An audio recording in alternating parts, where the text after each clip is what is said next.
What's on, everyone? We are back, Forder and Woklz, and we have to start actually. Reece has got what do you want to call it? A statement of admission. What do we call this? I don't know. Just a mistake, let's say. Okay, all right, go. The floor is yours. I have to say that my dad now watches these podcasts, and I said his favourite player is Tierney, and it's not Kieran Tierney. But he does like Kieran Tierney, but he's not his favourite player. I don't know who his favourite player is. Haven't Oh, got so you that didn't far. even ask him?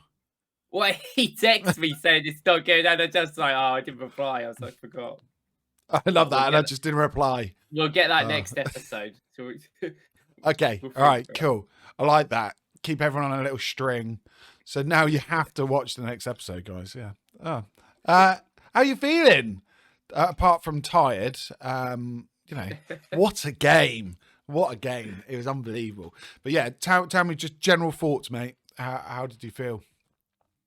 I mean, yeah, it was crazy, wasn't it? I mean, in a sense, I think, we and you probably I expected to sort of get a result in a way there, but I don't know. All the media stuff was quite stressful in the end, but I don't know. I was quite confident going into it, and we performed very well. And I mean, there is a few negatives, but overall, it's a solid day. You got to take it, really.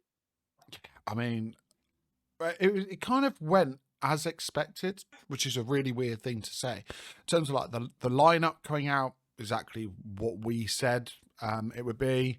I didn't expect as much media kind of furor around from the Madrid camp. That was mental. Like for me, the nerves set in just as kickoff started. I had the preview yesterday with Alex Moneypenny, and I was so confident, and I felt like really calm and chilled, and he was the complete opposite. As soon as that game started, I just felt sick. It was horrible. I rushed back from the shops, and I just thought, oh God, what have I done? I should have, sat down nice and calm, chilled out before that. It was the wrong thing. But should we just go let's go into the general stats. So obviously, oh no, hang on, what's going on? I've got the 3-0 here. Oh, I don't know why. The stats aren't there. Let me just bring them up. Well, actually, while I do that, do you want to do your usual Kivior tirade? Or Yeah, I mean, go on, go for it while I do this. I mean, yeah, I made a video at Kivior today, and I don't know, that guy is. I think there's a certain level. I think even I'm a problem with this as well, where I think with us actually give them a good amount of time in the team, they actually are all okay in certain ways. But I think with Kivior, mentally, I think he's come off the best in the last year for us, because he sits on the bench, he never plays, he's always fit, he's always ready to play, which is not the same with anyone else really. And he's always just been there ready and never really been given a shot. And he's been thrown in games where he's not really been given a great opportunity, like away against City when he had to come on, and people were blaming him for the block and stuff, but it was like, well, what can he do? I think moments like that have made people not really like Kivior, especially when Liverpool as well that game. But I mean, he is a great defender. I think overall, his passing is something that I'm not really surprised about. He's always been a great passer. He's someone that I think is a brilliant outball, brilliant build-up player. I actually think in some ways he is better than Gabriel at it. I think Gabriel now is maybe caught up with him, but at least when they first were kind of playing for their team, Gabriel had nowhere near the amount of I think that's fair. plays. I think Gabriel started stepping into midfield a lot more. If you told me 2 years ago that he was going to start doing that, I would not be confident with that. But yeah, he has. He really has. I completely agree with you. Sorry, I completely interjected there. No, yeah, it is that sort of thing. And but with this game, I thought specifically this was probably one of the best games. I think it's the best game he had in an Arsenal shirt in left centre back, because I know he is definitely better there. But I don't want to discredit his left back performances last season. I think people are quick to forget, but he was very good for us for a very long periods. He just struggled in that Bayern home game, and then that kind of Tomiyasu came back, and then we kind of never really played him again. But against Porto, I remember doing a video about it. That Porto home leg, he was incredible, and he really, really stepped up for us.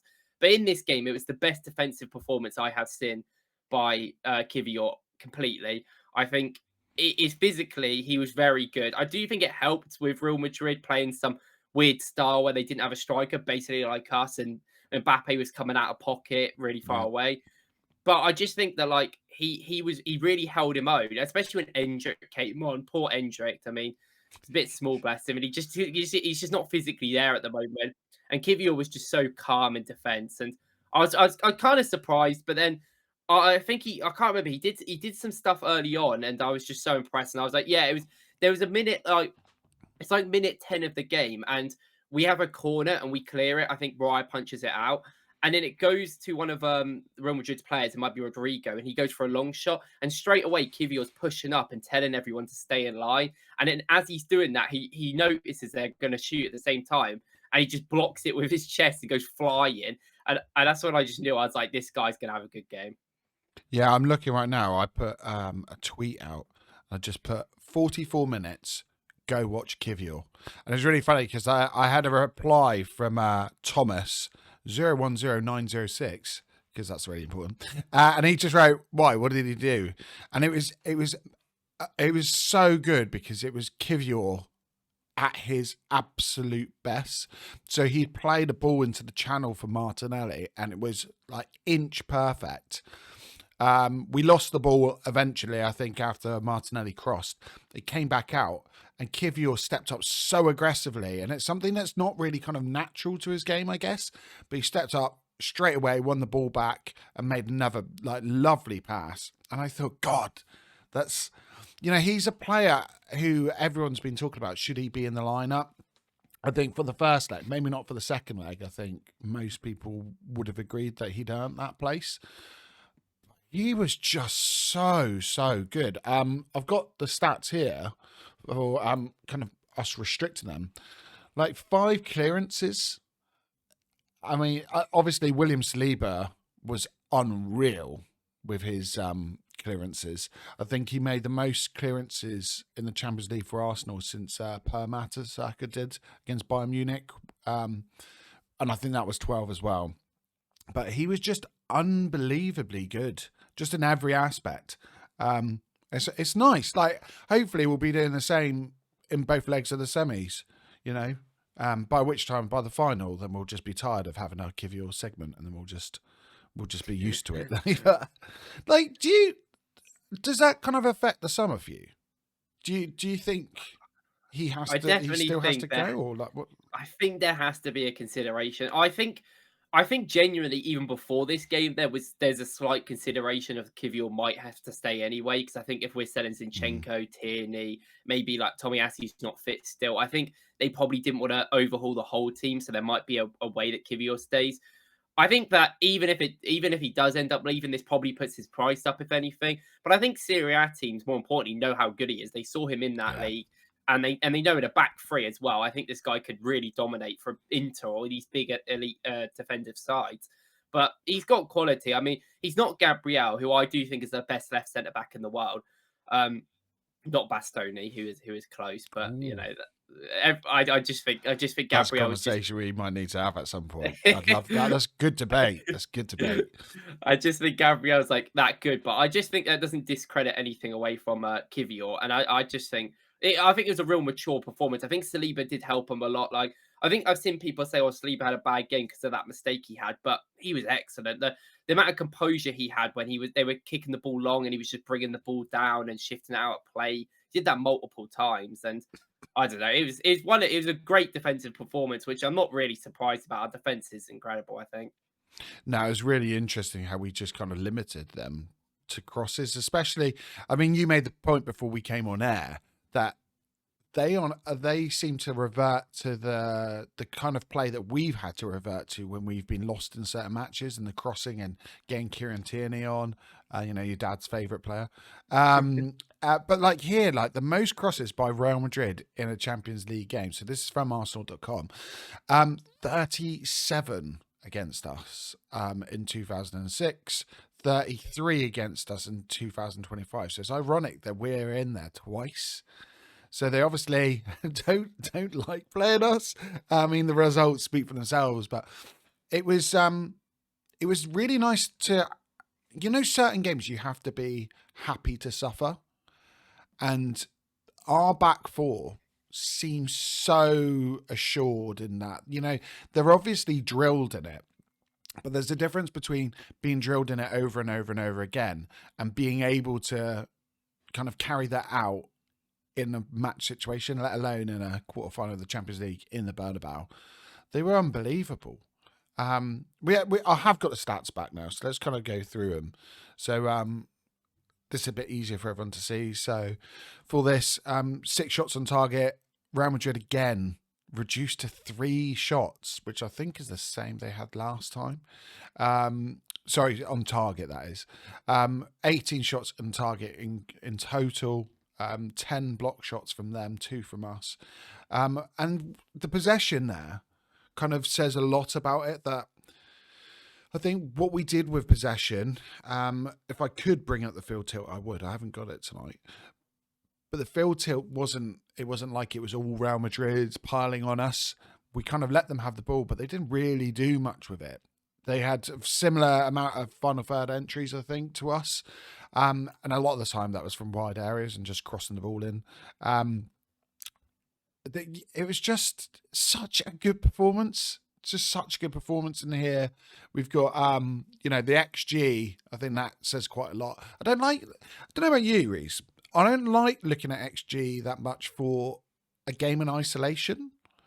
I prefer it kind of over a long period because I think it gives you an idea of, how you're getting on. I actually hate XG just genuinely. Like, I think, I don't know, when I was in college, I always used to say to people XG would be the future. And it is in many ways, but I think it is so misinterpreted like a lot.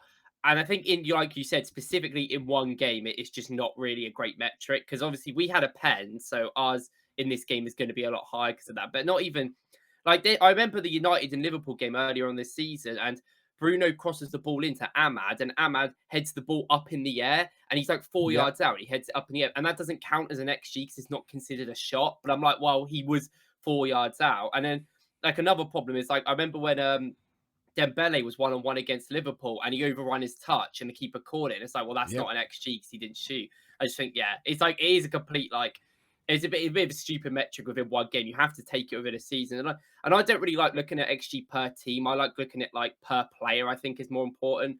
But as a team, I still think it's kind of a flawed statistic overall. Yeah, it's funny as well because when you start looking between websites and it seems to change slightly as well. So you go, well, I think maybe if you're taking like an average over, say, a 3-month period and you're doing, quarterly, it makes sense then because you can kind of look and go, are you deserving a lot of your victories? Are they quite close? Are they not?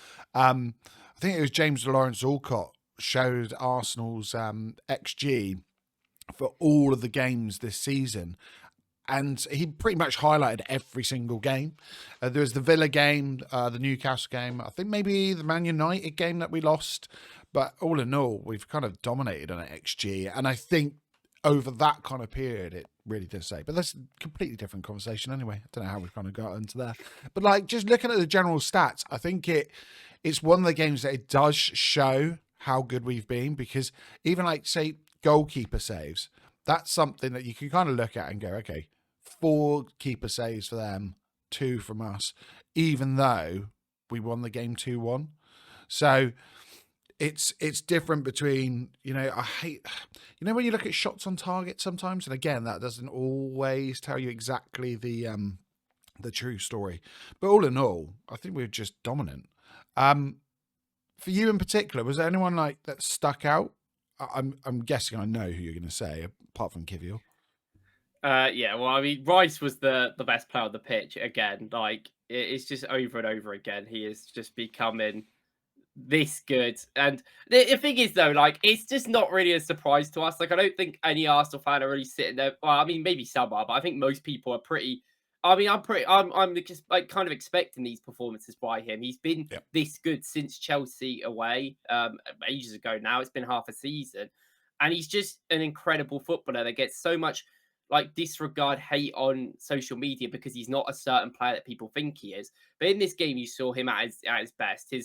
It's so physical. We just when we are able to just absolutely physically dominate these teams, and Rice is a major reason because of that. He is so active and so his ability to just continue win the ball in that midfield is so good, and he just progresses with it so well. He's just like I don't know, like I can see, I think now it's quite clear that in the centre mid role you definitely get more out of him than you would in DM. But he's still an incredible DM and he's an incredible centre mid, which is like no one in the world's really like good at both of them like him. We'll probably come on to that in a little bit, actually, about his positioning, because I think with the next game in mind, well, should we just go into it now, actually, before we go further into Rice? Obviously, Yeah. Partey's going to be missing the next round, so the first leg against PSG. It might completely change the situation, but at this moment in time, it looks like Jorginho may have played his last game of the season or his entire Arsenal career, which is absolutely mad. So it looks like he's broken his ribs. We haven't really got anyone else that can kind of play in there apart from Marino and Miles Lewis-Skelly. Kai's injured. I'm trying to think what other options you've got. Ethan coming in as a 10, or Saka even coming in as 10 and Ethan playing out wide. Trossard, I know Trossard's had a couple of games in pre-season playing that kind of position. For you, what do you do? See, obviously it depends a lot on like because it's obviously what it's 29th or wherever we play, so it's a couple of weeks. Yeah. So it's still up in the air. I think the biggest thing is if Calafiori is fit, I think you just put Miles in midfield. Like I think it's the most fun. It's the most like tried and trusted replacement for Partey in there that doesn't really disjoint the rest of the team. I just think you're going to want Rice to be pushed up again, especially against like people like Neves. And even the fact that PSG isolate their centre backs a lot, you're just going to want someone so active as Rice up the field a lot more, who can still come back and help.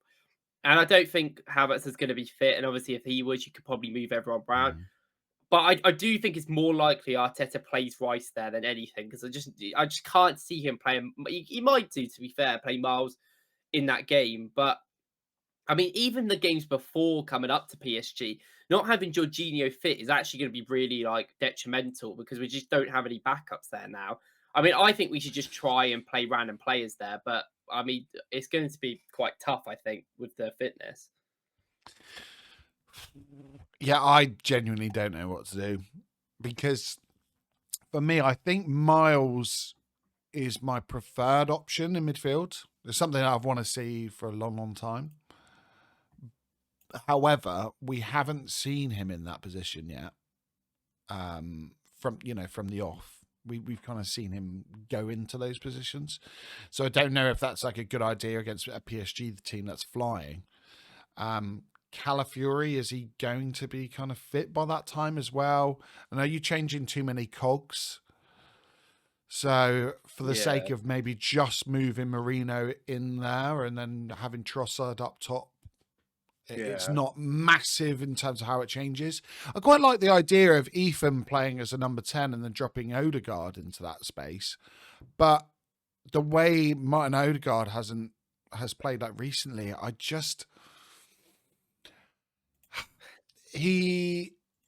for me, he was the most underperforming player on that pitch.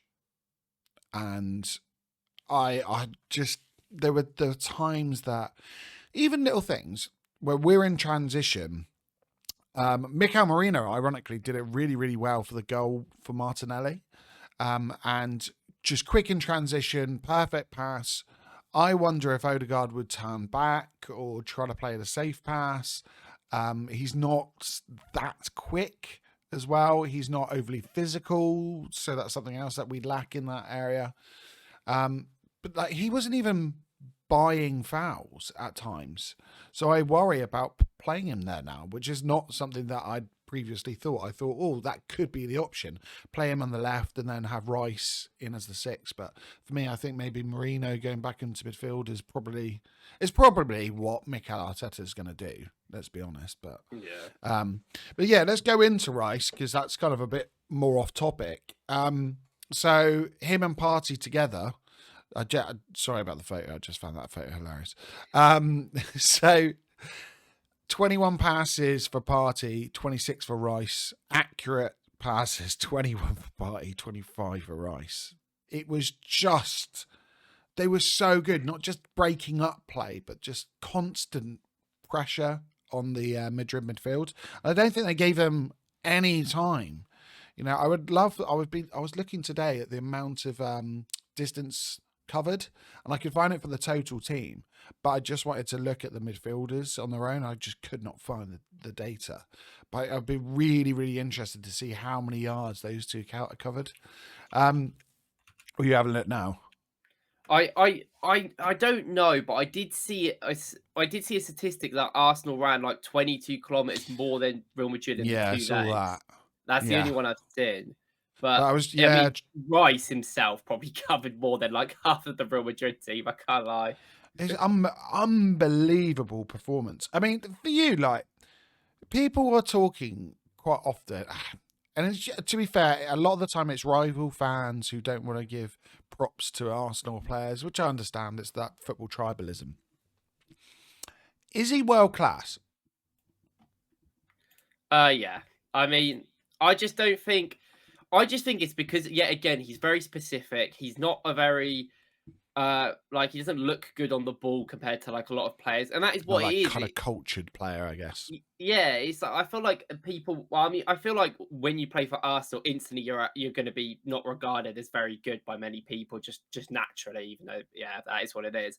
But I also just think that like there's so many players in our team that people don't realize how good they are because maybe they see comps or maybe they just don't like actually watch these players and they don't like how they play football. Even like Saka, in a sense, we've said it before. Like I mean, I've seen comments since the Real Madrid game that have gone, Saka's actually amazing. I thought Diaz was better, Luis Diaz for Liverpool, because Luis Diaz looks better when he plays. And I'm like, yeah, but that's just not. It doesn't mean you're a better winger because you're more skillful. Like this doesn't matter, does it? Salah's not a very skillful player. He just scores a lot, like, and he's very good within the box. But like no one, like I don't know. It's the same. I mean, it's the same argument with Salah and Hazard, really. That whole argument there. But like, it's just like I don't know. I feel like we're at this point now where I think out of any of our players, I think Saka was one as well, but I think Rice really introduced himself into a world in a sense. And I get that you have to do it on these stages for a lot of people, especially abroad, to understand how good your players are.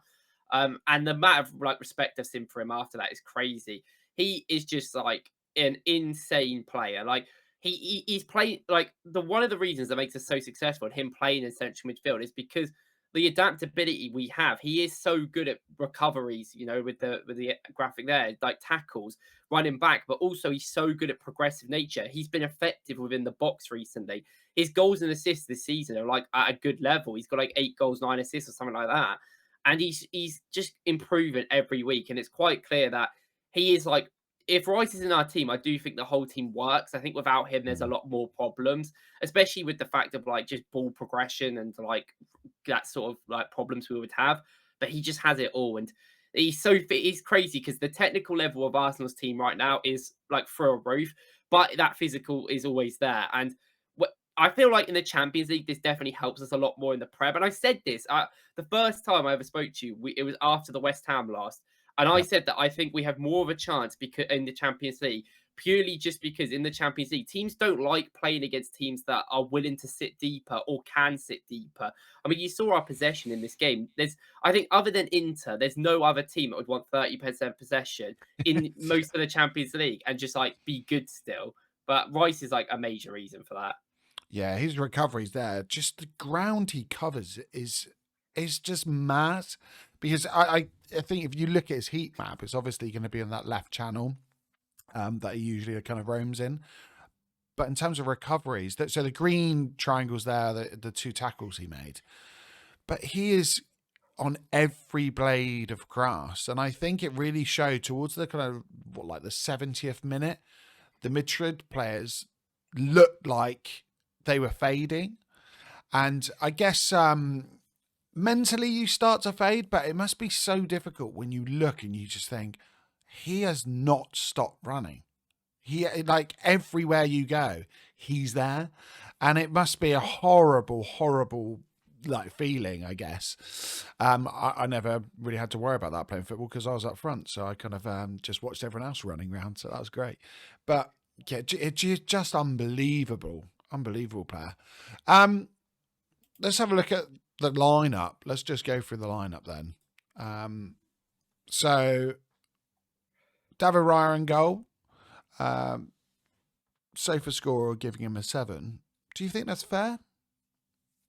Well, I think most of these ratings are a bit stupid, personally. Well, I just know they're because kind of algorithmic, aren't they? These, yeah, but yeah, and also like like they'll be like, oh yeah, 20 passes completed, so state rating go up, and there could just be like nothing passes. But Ryan was just like, I actually thought he was excellent. I don't even think he put a foot wrong. The goal's not his fault. I've seen some commentators blame him and like, oh, why are you playing it into Saliba? It's like, well, that's yeah, how I we don't play. Like, understand that either. I yeah, really don't like get it. well, we do that like 200 times a game. It was just that one time Saliba wasn't really like locked in and kind of made the mistake. It's not Raya's fault. That's what he's been told to do, and he's done all season. Like I just think it is. It's just them like catches from crosses are very important, and I think Courtois is actually like a goalkeeper that he's so good at. He is so tall, but he's so good at just like really like making sure that there's no crosses coming in. He catches everything, or mostly punches, but at least he gets it away. There's so many goalkeepers in the Premier League right now that just do not do that. And I think managers do not really respect that in many ways. I mean, Onana's one, he just never comes out. He stays on his line. It becomes a major problem with win games for United. And Raya, the ability of Raya to do that is better, in my opinion, is way better than the shot stopping that he would bring. It just stops any of that danger happening all the time. And even like the Emi Martinez goal, the PSG's first goal against Aston Villa, he doesn't claim that cross properly. It goes out, they score. Yep. And it's just like, people don't really notice them things until it goes wrong. And with Raya, it's just a constant, like, great thing that he's brilliant at. And I know people are upset that because we might sign another goalkeeper, but I mean, it is what it is at the end of the day. Like, I do think Raya is great, though. What a crazy thing to be upset by. That's Yeah, the way yeah. I look at it. I understand that the David Raya signing when we had Ramsdale, I could understand that because there was almost this ownership, I guess, ownership of the player. Think like, oh, he's a young British footballer. He's someone that had it quite difficult coming in when Leno was there. He was like a proper fan favorite, and he obviously loved being at the club. So for David Raya at the time, he came in. There were a lot of fans that were saying, "Why do we want him? Why do we need him? We've already got a great goalkeeper. We've got someone. I think he was in the team of the year as well, wasn't he, Ramsdale?" But that signing has. If anyone is doubting that now, I just worry about that person because it's been a shoe-in for one of our best signings now. He has been fantastic, and he's just elevated the. Like you say, it's not just the cross-claiming and the way he comes out. Like, we can play a higher line now. We don't have to worry in these big games about lapses of concentration. He's unbelievable on the ball. I think for the back four, it gives them another opportunity to kind of push up and play in a different manner. He's just been such a good signing. For this though, what would you give him in terms of ratings? I think it's a 8.5 maybe. It's like the same as like last time. It's like, well, he didn't have much to do really, so it's like, but he did do everything brilliantly. I feel like this game given the circumstance of all the roof was closed. I think that like given where he was, I mean, he is a Real Madrid fan. I think he's from there, so Is he? yeah, I know he's a Real Madrid fan. It was a whole thing before the first game. So but it's quite funny to do that. But yeah, like I mean, great. I mean, Ryan would be in my eyes was just like that's that composure that I don't think Ramsdale was ever going to bring in a game like this. So I mean, I think honestly, I'd be more willing to give him like an 8 and a 9 this game, like a higher than last week, because I do think it just was a lot easier to see how good he was this game. I think it's quite ironic as well, just quickly on Ramsdale. There's been links of him to Man United now. And after hearing so many United fans going, oh, we're getting Onana and he's better than Ramsdale, and then, oh, he's always getting relegated. It could be so funny if they end up with him. And he would be the best goalkeeper at that club. Yeah, he would. Yeah. This whole thing about him with relegations is just, it doesn't mean anything. It's crazy. Like, he is a sum of their parts. Like, it's, yeah. You 100%. can't do that. Let's go Urian Timber. I mean, Right. Who can rival him right now as the best right back in the world? Because I'm not saying he is the best right back in the world, but in terms of one-on-one situations, we've kind of established our thoughts of this in the past. One-on-one, out wide on the right-hand side. I cannot think of anyone that's as astute as him. Hakimi, I guess, would be a player that's kind of rivaling him in terms of overall performances. Dumfries. It's hard to judge because I feel like we actually we don't use our right back in a conventional way, but I feel like from a defensive standpoint, we use ours as quite conventional, and I just don't really think many teams do. They use them quite like as a forward attacking player. Like Di Lorenzo's a brilliant player, but he's way more attacking. And sort of that. Same with Hakimi, to be fair, as well, and like Trent, you could argue. But I just think as it comes down to one-on-one defending, he's so good. Koundé is amazing. I'm actually a massive fan of Koundé, and he is defensively just amazing. Definitely think Koundé's like a really good shout. But I think the best right backs are all still in the Champions League. I don't think it's like I think all these teams have brilliant like defensive players in a sense. Yeah, sorry, Trent, but Trent is credible. I just like as a right back, it's hard to kind of judge him. But I just Timber. Well, I mean, we said it before the game. I had no doubts in my mind that Timber was going to be great, and I said to before the Gabriel injury, I said I think Timber's more important for these games than Gabriel, just because I think locking down wingers is very wingers are the most important part, I think, to a lot of elite sides. Which is crazy to think some teams don't play them. But Timber in this game, it was incredible. It's even better than his first game, I think. He's so calm. One-on-one was amazing. He stopped like 6 crosses, I think, going into the box, out for corners. Just so easy for him. Yeah, completely echo that. He is. I mean, if we get to the final, he's going to be one of the players that people remember, and they'll go, "Oh, do you remember that run to the final?" Like that. He just looks at every single winger. And I said in the past, I think Gordon's the only one that's kind of had a good performance. But nonetheless, it wasn't like he was beating Urian Timber 1-on-1. It was still like his goals came from crosses on the other side, and then he's running on a blindside run of the centre-back, technically. So it's not like he's just burning Timber over and over and over again. He's an unbelievable player. William Saliba. For me, I think his performance was excellent. There was like a momentary lapse of concentration, I guess you'd call it. I think it was his mistake, not David Raya. I agree with you there. However, if you look at the performance as a whole, it just unbelievable. There are times he's almost coasting against Real Madrid in their stadium. And he just looks so comfortable, like comfortable on the ball, comfortable with crosses, comfortable one-on-one, understood when Mbappe was kind of coming out into those pockets, when to follow him, when to not follow him. He's just so good. We need to get him on a new contract. We just do. I think that would be one of the biggest mistakes that the club can make, not getting him signed down. And I think arguably, that's more important than making any signing this summer. He is world class, easily top 2 in his position. And flip of a coin if he is the best. I don't know. I think also this said that he was better than Rudiger now. I think before the game, I was going, Rudiger's experience But Rudiger's just a loose cannon as well, in a completely different way.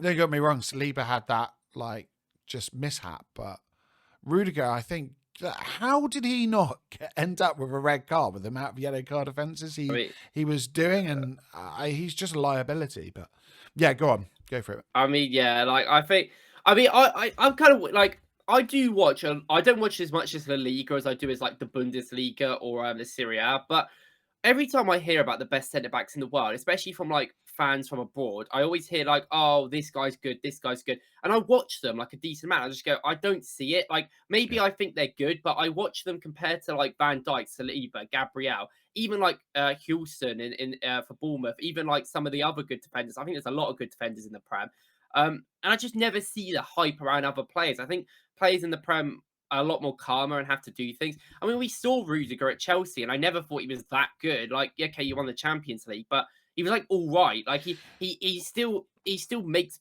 bad decisions. He's very Wasn't much he an in a aggressive 3 a lot of defender. the time as well? Yeah, yeah, he was. Because I always remember, I mean, I could be completely wrong. I don't follow Chelsea like that, but I always remember his performances being better in a back 3 rather than as a 2. But I mean, which is something else, isn't it?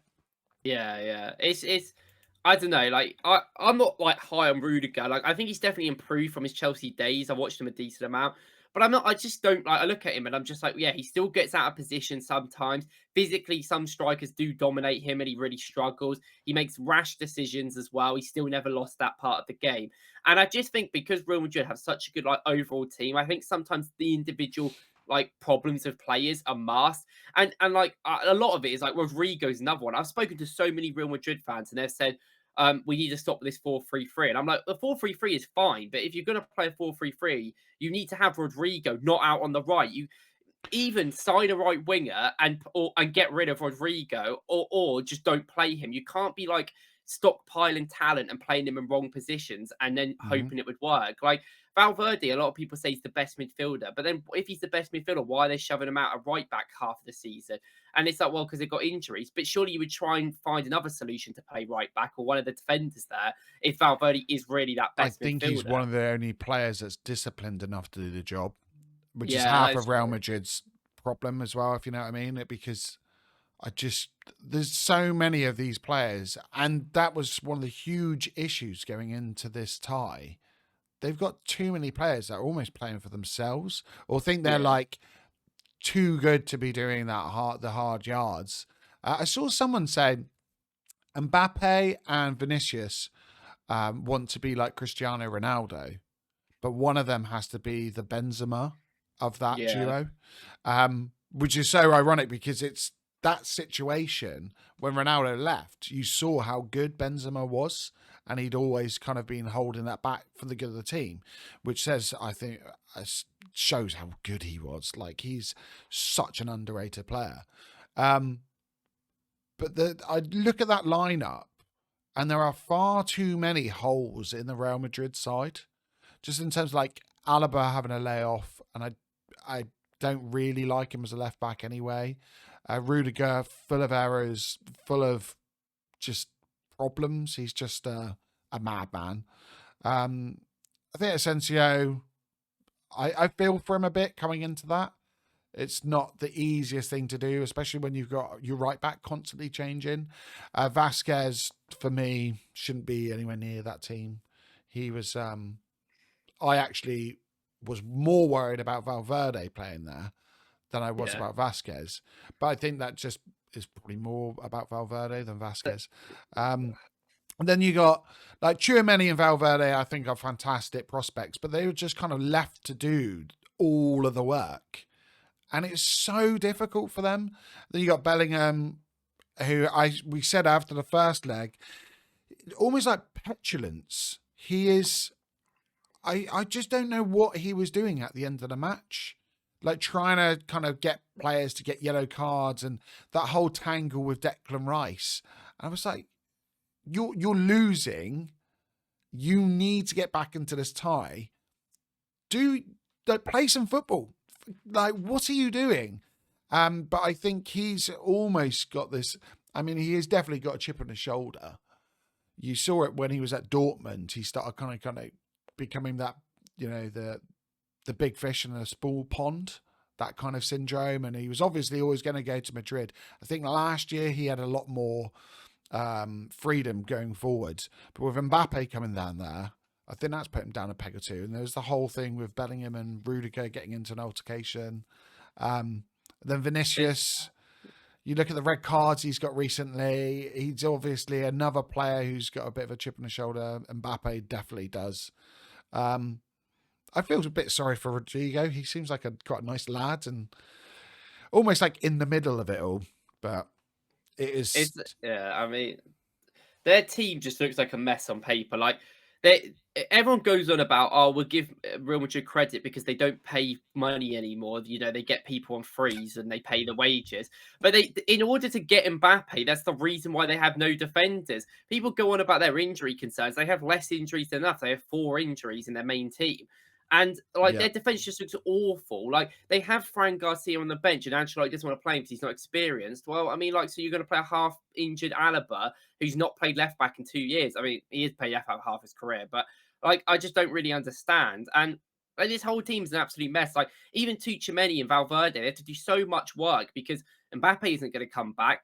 I also think Jude Bellingham in certain games is just not a player you want. I think he's a clutch player, so you always want to play him in these big games. But I do think that he has this kind of like free roamy attacking midfielder position where he also box crashes. And I just think it's like, it's so specific when it works. And I don't think against us it was ever going to work because of the presence that we have, especially when we move into a low block. Like, where's he going to go? He's not going to run deeper later in the box. We've got 4 or 5 people in the box to head the ball away.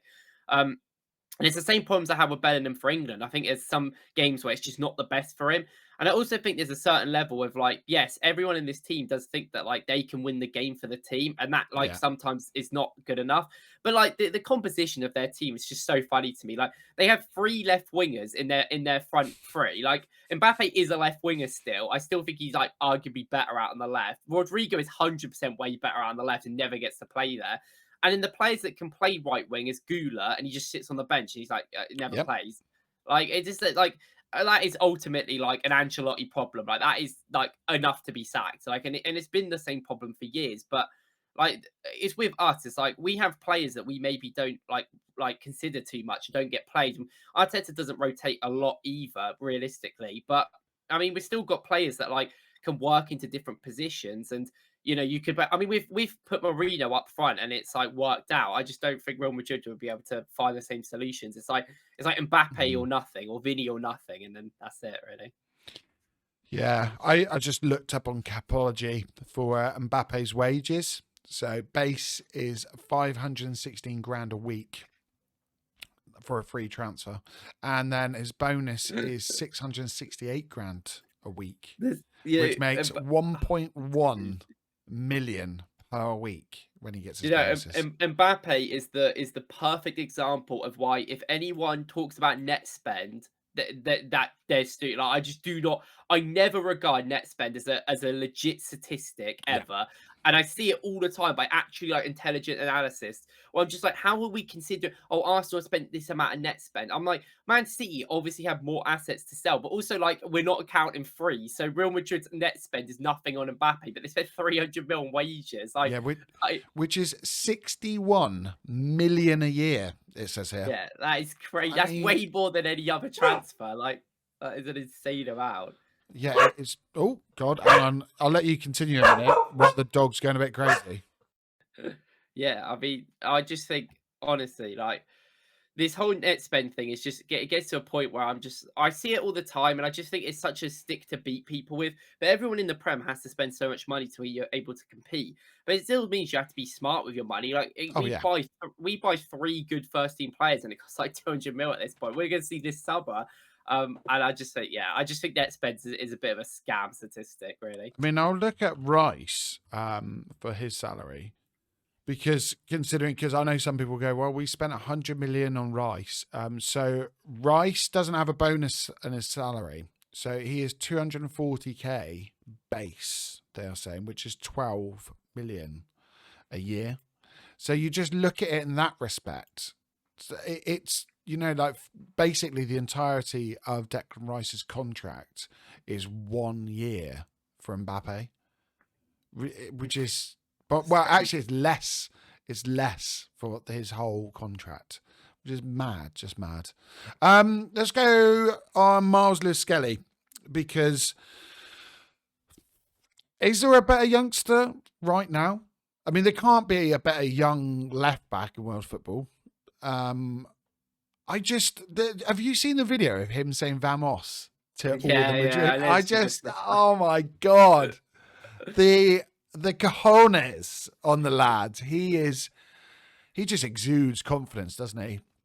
To Yeah. go into the first leg and do what he did was, unbelievable.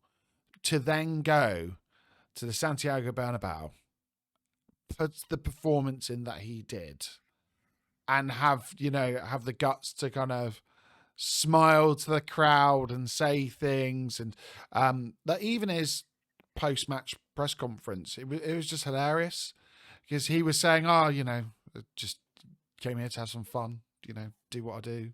It just he just laps it up. I've never seen a kid, probably since like Wayne Rooney, that type of individual that obviously just loves the pressure. You get other youngsters who, kind of come in. I think of like people like Cole Palmer, who's come along recently. But he's not got the same kind of, he's a lot more introverted, I guess, than Miles Lewis Skelly. But 18 years old, and he is, he's looking down like Rodrigo. And then at times he's moving in field and battling against Bellingham and Valverde. He's just an unbelievable talent. What at the moment for you is kind of standing out with Miles? I should, I think with him, like, I do think everything is so unique with how he is. I genuinely think, like, people have said it, that he is kind of changing that left back position. I think there's so many teams that are going to see people like Miles in the future and try and develop players like that.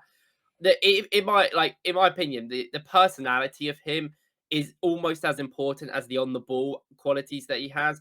His personality is going to get him so far in this sport. We've seen it with people like Bellingham, who obviously I don't really like because I think he's kind of disrespectful. But I think if you can hone that into good ways, obviously you're going to Yeah, be self belief in that, and he has that. Like, he is so confident.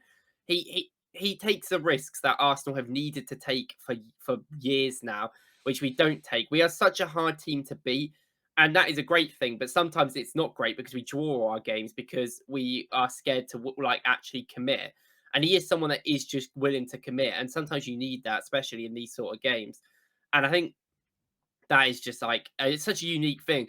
I just don't think you're going to see many 18-year-olds in the world like him. Like, I said this multiple times, but you're going to see 18-year-olds that are technically really good, maybe like attacking players that can produce something like that. But you're not going to see like that many young players as defensively secure as him, yeah, as good on the ball. I mean, Kubarasi for Barcelona is like the only other 18-year-old in the world that's like comparable, and he's a centre back. And like, they're just in another level of just good at this point. And people have like, it's the same thing with obviously Miles, and I do think, yeah, again, like, people, especially like Sky Sports people, they need to be careful of what they say. Like, I feel like, yeah, again, people don't realize what their words mean. As like, people call him all these things, and then they may change their opinion up in 3 weeks' time. But then it's like, well, people are going to stick with that, and then use that to beat him with. That's just yeah, how it is. That's how it has been.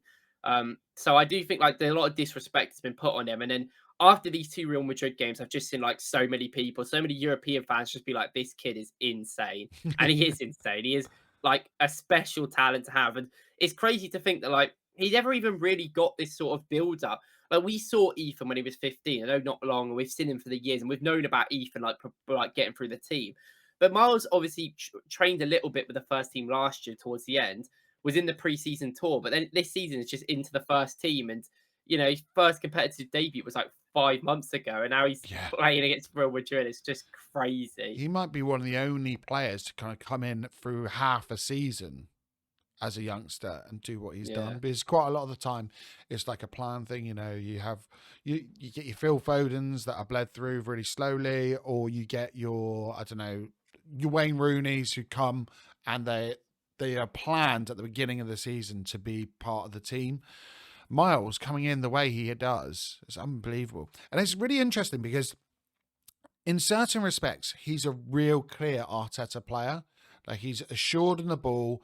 He is a left back that inverts, and comes into that midfield position. However, he's really like almost anti Arteta in the risks that he takes, because if you watch like Zinchenko and Odegaard, these kind of players, a lot of the time they're risk adverse, because the whole point is to retain possession and then get into areas. that are prosperous for the team and, then get into the positions that Arteta wants. He doesn't do that. A lot of the time you see him and he breaks and he just makes these like chaotic runs, or he'll play the ball. Quite often I see him and he'll turn so he's kind of facing towards the right hand side, and you expect him to either play the ball back or play the ball inside, and suddenly he'll make like a reverse pass towards Martinelli, and I'm thinking that's so different.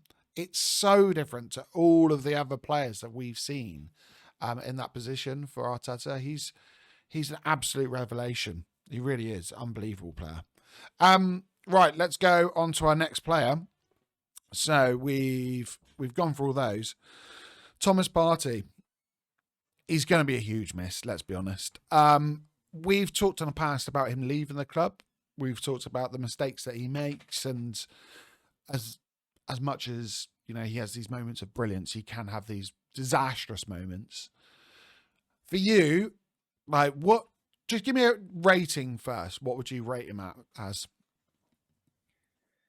I think I've got a docker point for the yellow. Like, I just think that's just like it's just a typical party moment, to be honest, where he just does something stupid for no reason.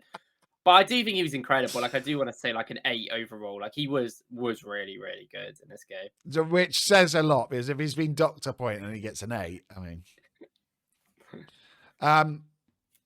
well, like, is he starting to creep into your idea of keeping him and, give him another year contract? Because I know you've been very adamant. Each week I kind of bring it up and you just go, no, get rid of him. He's gone. Is he starting to creep in there? No, I don't think so. I still think that, like, I don't even know. Like, I just think at this point it's unsavable in my mind that he would stay. And even reports have suggested that, like, they love him as a player, but they just don't think like he's worth the money to be able to pay, and they're not sure about his injury record, which is exactly the concerns that I have as well. Like, Yeah. I just think like he will want a pay increase, because I know he's going to get money from. I mean, Atleti have been linked, Juve have been linked. Barca have been linked. There's going to be teams that are willing to give him like good money to come in for a few years and give him some experience. But for 300k, he's on 250, I think, at the moment, or 200, something around there, which is already a lot of money. He is a great player, and he has actually played this season. So I'd say that 200. this season, I'd say that he's probably earned that money. But in every other season, he hasn't really for years. So it's a lot of money for us to be paying. We've already got to pay Tomiyasu, who's only on like 80k, but it is what it is. And we've got to pay Jesus, who's on a lot of money, 250 or something like that. And they're just sitting out injured. And I just think, I mean, Zubamendi, I'm going to guess, is going to be on a lot. Well, maybe not a lot less. I think it might be like 170 or something, but it will be a little bit less. And he is a lot younger. So, and I think maybe, I don't know, but I the more I watch this season that goes on, I really think Arteta is going to change our style a lot. Like, not like a lot. I still think we'll have the same sort of like ideas. But I just watch our games. I'm seeing us more counter-attacky, more free-flowing, more willingness of the players to actually create something themselves rather than the system. And I just think I watch it every week. This is happening. I'm just thinking, like, is that why he's bringing Zubamendi in? Does he just want to platform other players and just make Zubamendi very calm? Well, Partey's not. I wouldn't claim Partey as a calm player. I'd say he's quite frantic, but in a way, that's a good thing. Yeah, in a way, that's not a bad thing. In certain games, you need that. But I think he maybe is going to like just allow Zubamendi to sit there and then everyone else do all the work, which may be the idea. Yeah, the one thing that's happening with me as this Champions League campaign goes on, it's making me more and more concerned about the profile of player that we bring in. But I'm not kind of completely opposed to Zubamendi coming in. However, I do feel that we might need another 6, maybe like a younger one. We've talked about some in the past, like when we did our kind of transfer ideas. But someone in that mold, just, a big physical presence, like a profile of player that can play in these games. We saw it against City where he was fantastic, actually. Zubamendi is great in certain aspects, but in terms of physical presence, obviously that's not something that's within his, reams. He can't do that. I was just looking actually. So Zubimendi's contract is 57 grand a week currently. So it'll be really interesting to see what Arsenal offer him, because he could easily double that. Let's be honest. We've kind of gone across Declan Rice, so we'll leave Declan Rice out. Oh, Martin Odegaard. I feel like when everyone gets to Odegaard, it's just like a big sigh, and it's like, oh no. I hate it because, he's obviously really nice. Which that's an awful thing to start with a footballer, isn't it? He's really nice. He's really nice. We missed him. There's no two ways about it. While he was injured, we missed him. It was obvious. When he came back, initially he had a real good upturn of form, and everyone's like, yeah, that's fantastic. We've definitely needed him. Out of possession, I don't think we could have had this performance if he wasn't in the team.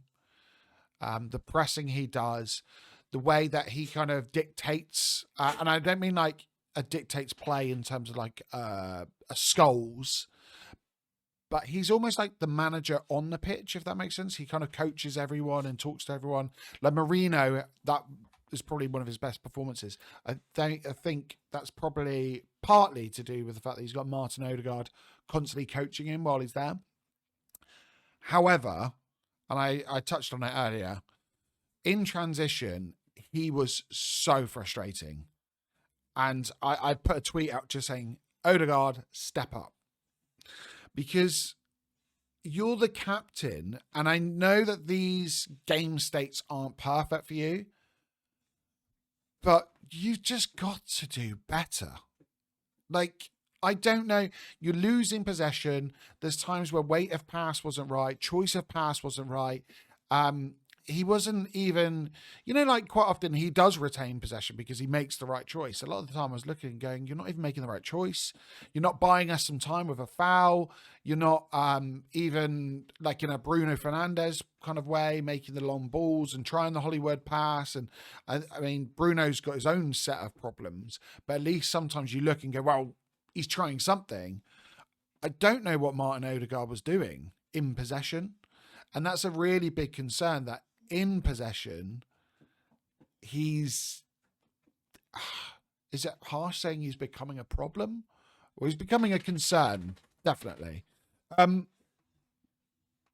than going about your thoughts on him during the game, I want to know, what does he need to do against PSG, because their midfield is fantastic. Yeah, it is fantastic. I mean, the quite weird thing, I think, in a lot of our players, I actually think in the Champions League, it's kind of like some of the weaknesses that we know that we have with some of our players are actually quite harder to see in the Champions League. Like Partey's physical, he actually physically in the Champions League is still fine, but in the Prem, obviously a worry. But it's the same with with a lot of these players. I feel like, I mean, even Kivior in many ways, I think physically he can match up a lot more in these games than he can in the Prem. But Odegaard, he just isn't doing anything different. I think his off the ball is so good, and his leadership and his captain work is so good that he will always be within this team, at least for this season, and Arteta loves him. But I mean, the pressing is always going to be an important thing. Even against PSG, the pressing is going to be vitally important of when we go into a low block, when we actually press them. And also, like with PSG, like I said, they do isolate their defenders a lot. So actually, it's going to be even more of a key in that game where you can try and latch onto them, especially Pacho, who I do actually really like, but sometimes it's a bit on the ball, is a bit worrying. But I do think, I don't know, man, it's so hard at this point because Odegaard is not in his right role. But we've all known that he's not been in his right role, arguably for 2-3 years, forever.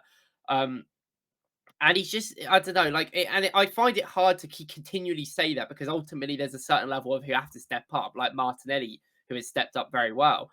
And I just think his decision making in the final third just has to be better.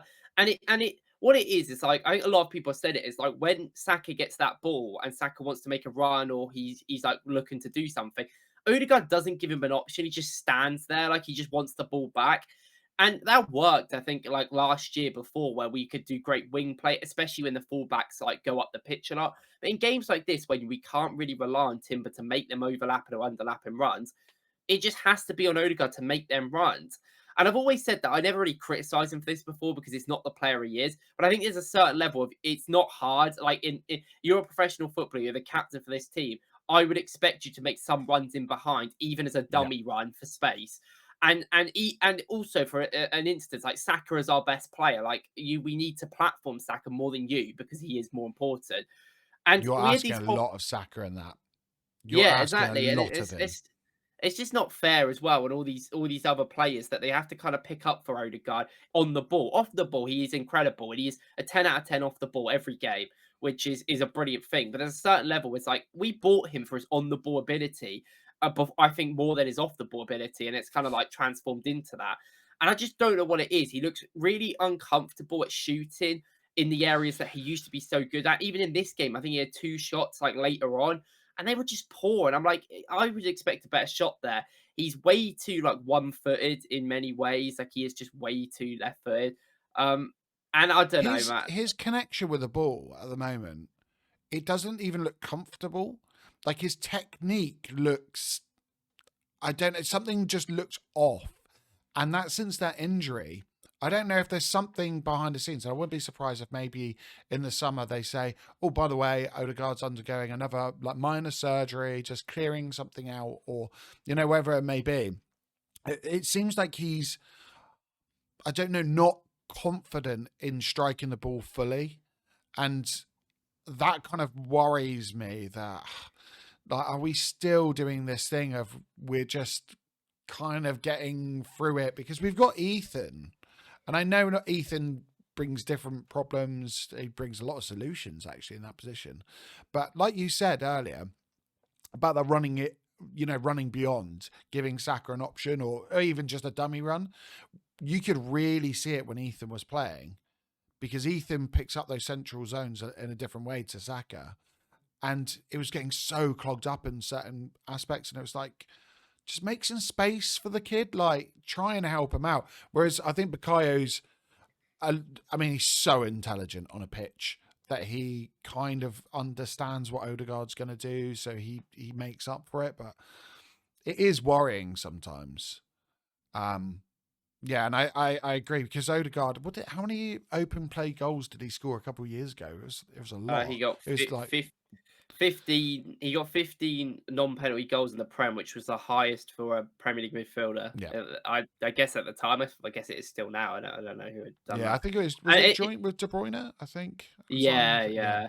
And it's just like, how have you gone from him being like, I remember like we used to, every time we get the ball outside the box or even just inside it, we'd be like, oh, this is a goal, easy. How have we gone from that to like a guy that genuinely is the most biggest liability in their positions? I don't know.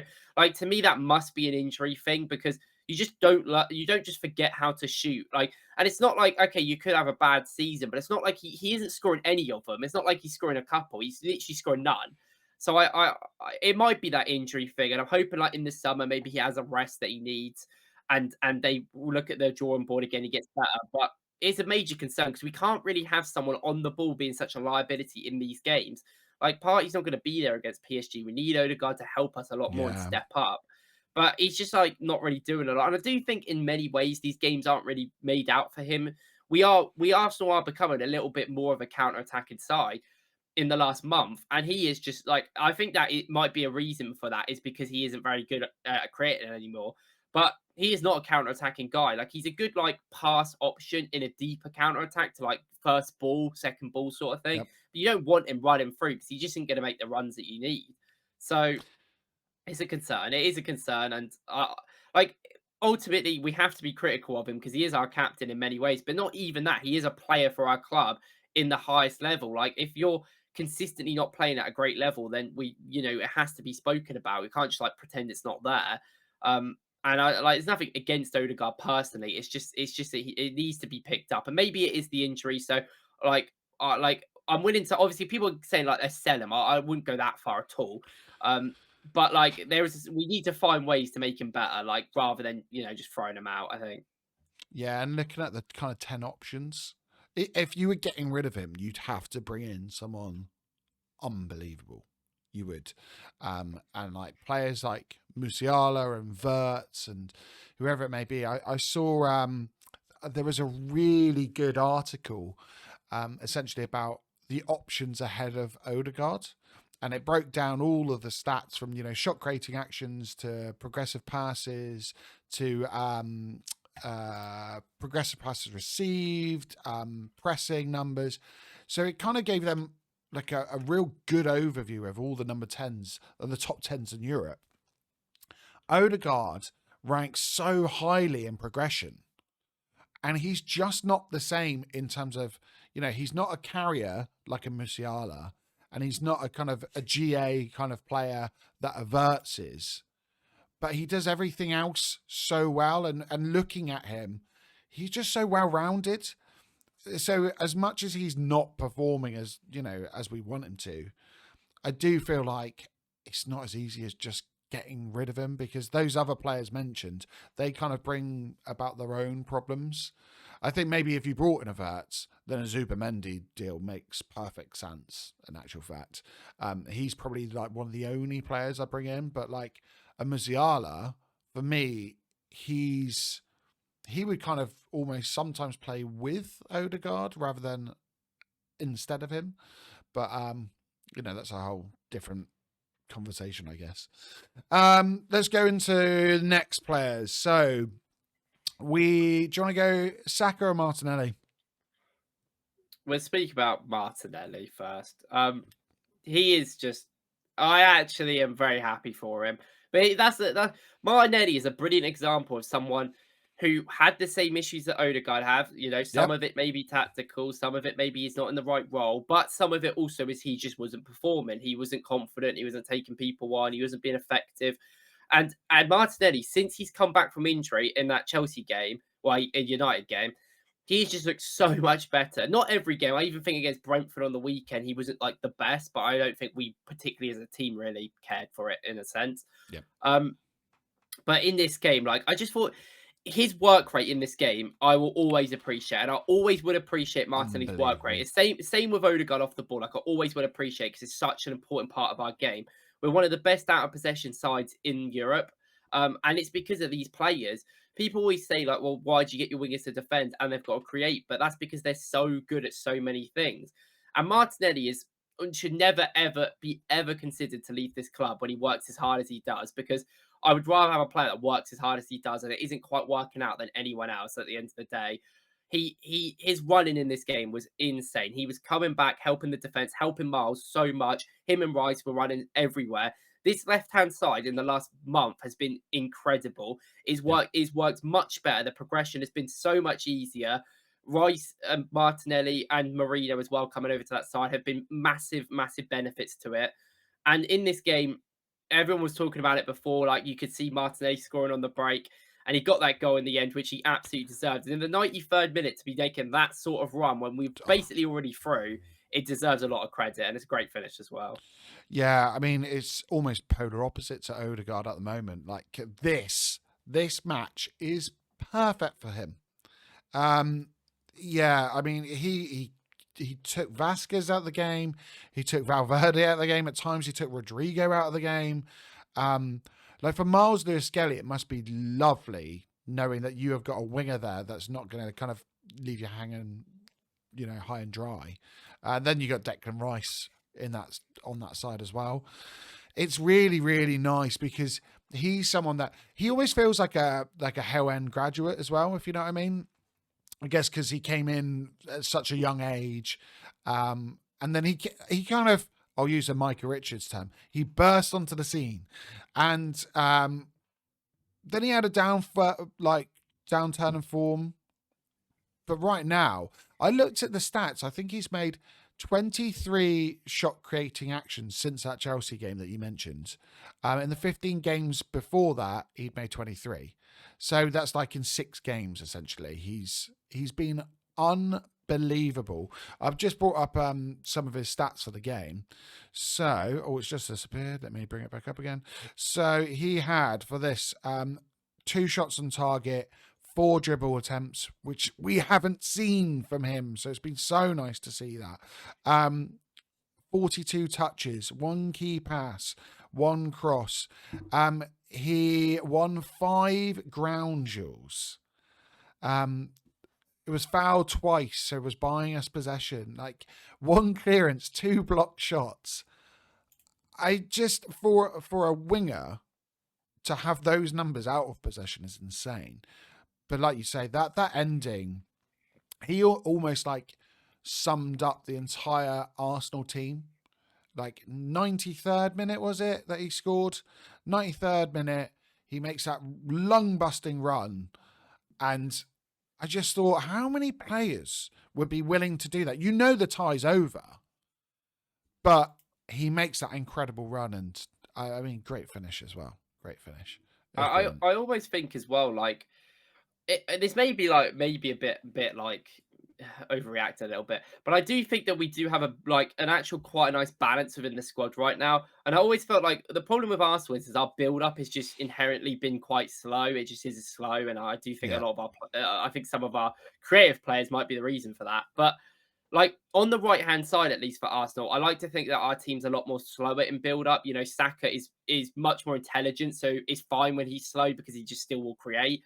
But that left hand side now just seems a lot more like quick and active. And as soon as there's a gap, Yeah, they it is. run. And I think it's such a good balance to have. I think it's in these sort of games, it's really going to help us. I think for the summer squad building, I think it almost makes Mikel Arteta and Andrea Berta's minds up. Like Martinelli is perfect in those game states. He's a profile that we need. I mean, how old is he? He's what, like 23. It's my 23? age. Yeah. So he's perfect for the squad. He really is. You just need someone a little bit different. So in those kind of lower block games, we're not relying on Martinelli, because unfortunately for him, he's not that kind of player. But it's kind of like the the Thomas Partey and Zubimendi thing of, for me, I want both types of profile. Like we've got that at the moment. We've got Jorginho, who's quite a similar profile to Zubimendi. I just think on that left-hand side, maybe we need a different profile to Martinelli, and that's fine. It's not a problem. The same as Kai Havertz. You know, Kai Havertz has done a job. He's done a relatively good job. He's not been fantastic. He's not been incredible. But getting like a proper 9 goal scorer would take the pressure off him, and it would give us options like moving forward. I think the difference with Bukayo Saka is he's just so good in every game state that, you know, that takes the pressure off the squad. Let's go Mikel Merino, because for me, he is up there with a man of the match performance, which is insane to say. Like, how this guy has picked up this role that quickly, it's insane. I've never seen someone kind of just pick up a completely different position and learn it to the kind of the depth that he has. Another 2 assists last night. I don't know what to say. Go on, go for it, mate. I'm kind of lost at words with him. I remember I think it was last week, I gave more credit to Marino than Arteta. But actually, I'm going to give Arteta a bit of credit here as well, because like how Marino's being used is so specific, and it won't work in every game, and it won't be the best idea. But it's working in a way which just allows Marino to be good at what he's good at, like winning them long balls and heading the ball on and being physical, winning duels, but also just getting into the box when you need it to. But he doesn't sit in the box very often, or at least he doesn't touch the ball in the box, I would say. He mostly just sits there as like a player they don't really use. He's still playing as a midfielder in many ways like this game, because we're playing in such a low block. He's so in many aspects of it, which helps because he is a very good defender. I think he's very good at anticipating danger, at least in the central areas. And he's just becoming a very effective player, because I really like what we've done. That at the start, we wanted Marino to be that guy that ran in behind all the time. And he just isn't, he doesn't know how to do that. He's not a player that knows how to make these forward runs. That's not what he's used to. He makes box crushing runs late, but he's not being that real first person that makes them runs. So now it's been such a big thing where he's the person that has to come short from just outside the box Yep. to create, and it's just a massive thing. And when you have other runners, and it really, I think, more importantly, it's really platforming both of our wingers to have more shots and get into the box and make these central runs, like we saw with the Saka goal. And I think not only is it just I think he's just such a good connector at the moment. He's picking the ball up, moving things along very well. And this is why I always am confused, like with Odegaard's role right now, because if I'm thinking of an Odegaard role, I don't think he's the best creator in the world, but he's someone I want to tick the ball along and to be very secure in possession and to win the ball back. But at the moment, Mourinho is just doing that way better than him. Yeah. He is just physically so good. His timings are impeccable. Like, I remember at the start of the season, everyone was kind of critical that he took too long on the ball, and I think I was a little bit as well. But he seems not to have that worry anymore. There's a few times where we head the ball out from a corner or anything like, or maybe like a cross, and he's there. He picks the ball up, he brings it down, he holds the player off, and then he passes it through to Odegaard. And then we don't really counter because the players don't run. But if we have players like that, he is just such a good player to like just absorb pressure and then pass it through. I mean, the weight of pass and the timing of the pass for the Martinelli goal was unbelievably good. I wonder if Havertz would have made that same pass. I mean, you might argue the switch ball he did for Saka kind of suggests that he would. But that pass was unbelievable. It was really interesting as well in terms of the press, because I don't think he's getting enough kind of praise for this as well. That as Asensio, I'll bring out the hang on, let me bring up the teams there. So as Asensio was receiving a lot of the time for Courtois, that was the trigger for Mourinho to go. And Arsenal's press was a lot more conservative than it usually is, to be fair, last night. And I think a lot of the time that was to protect those central pockets. And Rudiger, because he's so one-footed, a lot of the time you could see Odegaard coming up onto him, but Mourinho had it just nailed every single time. He knew what the press trigger was. He knew when to go, which side to put him on. It was just, yeah, perfect, essentially.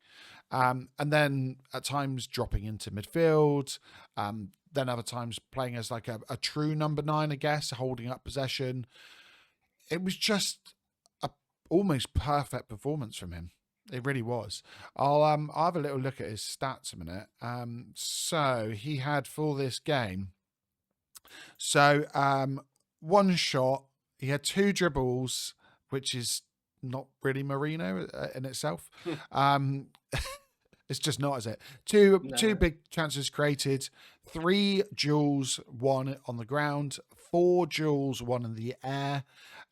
He was fouled and brought us possession 3 times, 4 clearances from him. I mean, it was just if you didn't know he was a number 9, you would be going, God, that guy's good. You know, he's what we've needed. I just hope that a lot of the fans, and I hope the club itself, don't fall into this trap of, oh, well, actually, now we've got Kai Havertz and we've got Mikel Merino, so we don't need a number 9.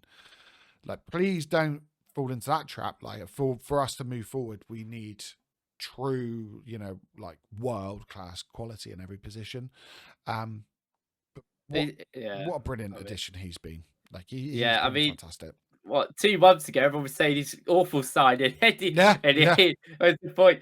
But this is the thing, like, I yet again, like I said, I think some of his weaknesses you don't really see in the Champions League as much because physically he's so big compared to like any of the teams that we're going to play in Europe. Like Real Madrid physically are a pretty decent physical side, but they're not anywhere near us. PSG are nowhere near us. We've seen that before.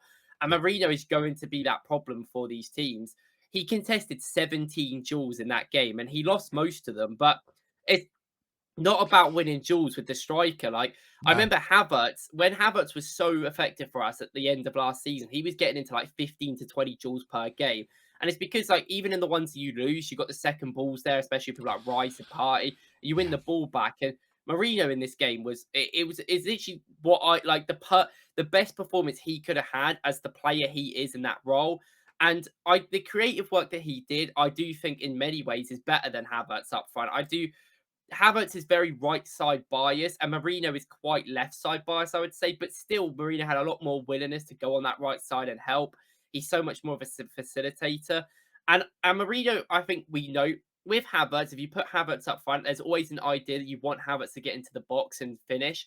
But I think with Mourinho, we've understood that's not really his game. So we've just kind of made him that guy that's going to help the team and create. And in this game, like the 2 assists were brilliant, but his whole overall play was excellent, I felt like. And it's not been a surprise. I think in the first leg he was brilliant as well. And Yeah. I mean, he just is. This is the problem. Like, I guess we will have to maybe play Trossard up front given the Partey suspension. Um, but I'm not too worried because Mourinho, even in midfield against Everton, I thought he was really good. So maybe he is just really confident now, and that this is him. He's developed. I did have a thought earlier while we were talking about Miles Lewis-Skelly, actually. Could Zinchenko be the answer? So you put Zinchenko into midfield because he has played there recently for us, and he's actually looked relatively good. I know he's played more of the Odegaard role, ironically, but that way you can keep Miles at left back. You can keep Marino up top. Maybe that's another option, but it'll be interesting to see what we do, because I think whatever we do, the match ahead, we're going to essentially attempt it, or 2 matches. Over the next 2 weeks, we will see someone in midfield instead of Partey in that position. So it'll be interesting to see what the idea is.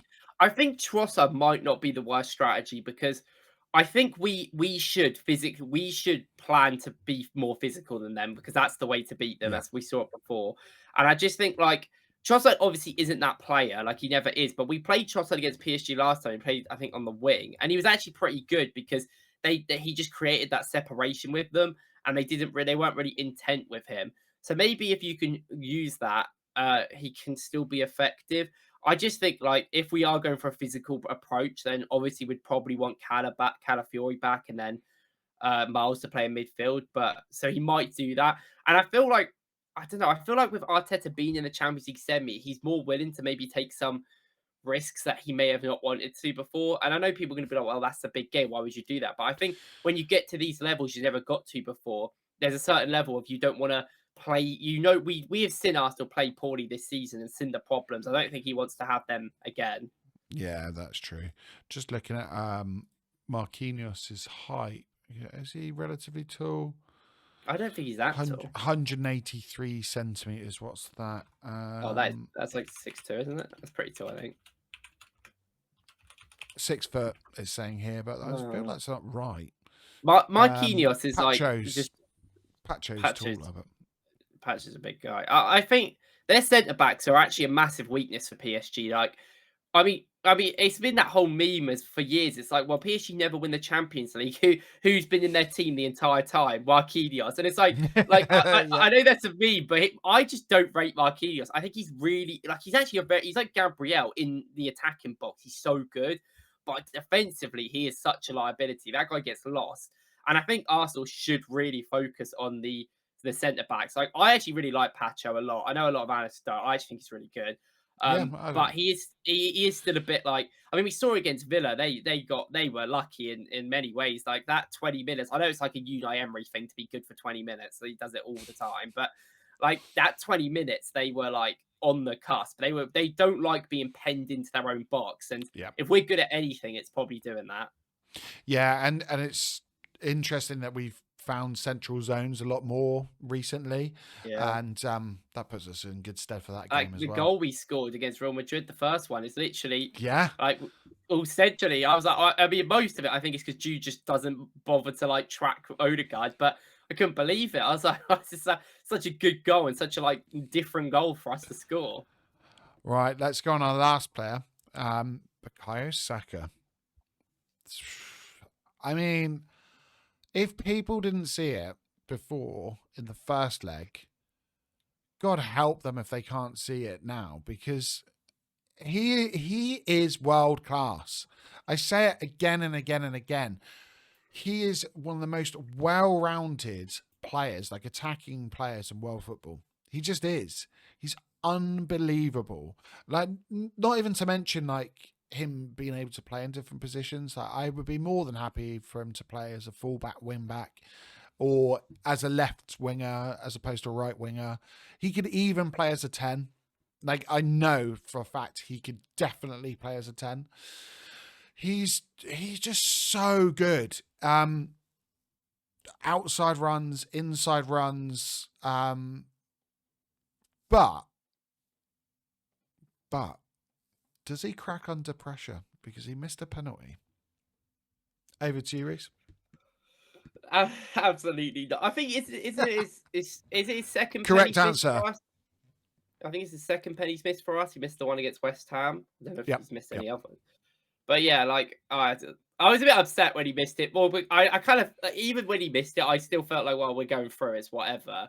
But I was a bit like, I know what people are going to say now, and that's just like, it's so frustrating. Like, do you know when Inky missed the penalty for England in the Euros, when he was going to take one, I literally said to my friends in the pub, I was like, I don't want him to take one because, like, I know the abuse he's going to get. I literally said that before it happened, and I was like, I don't really care. I was like, I obviously wanted England to win, but I was just like, I'd rather Saka not take one, like, at all, than miss. Like, I just don't want him to go through that, especially at that age.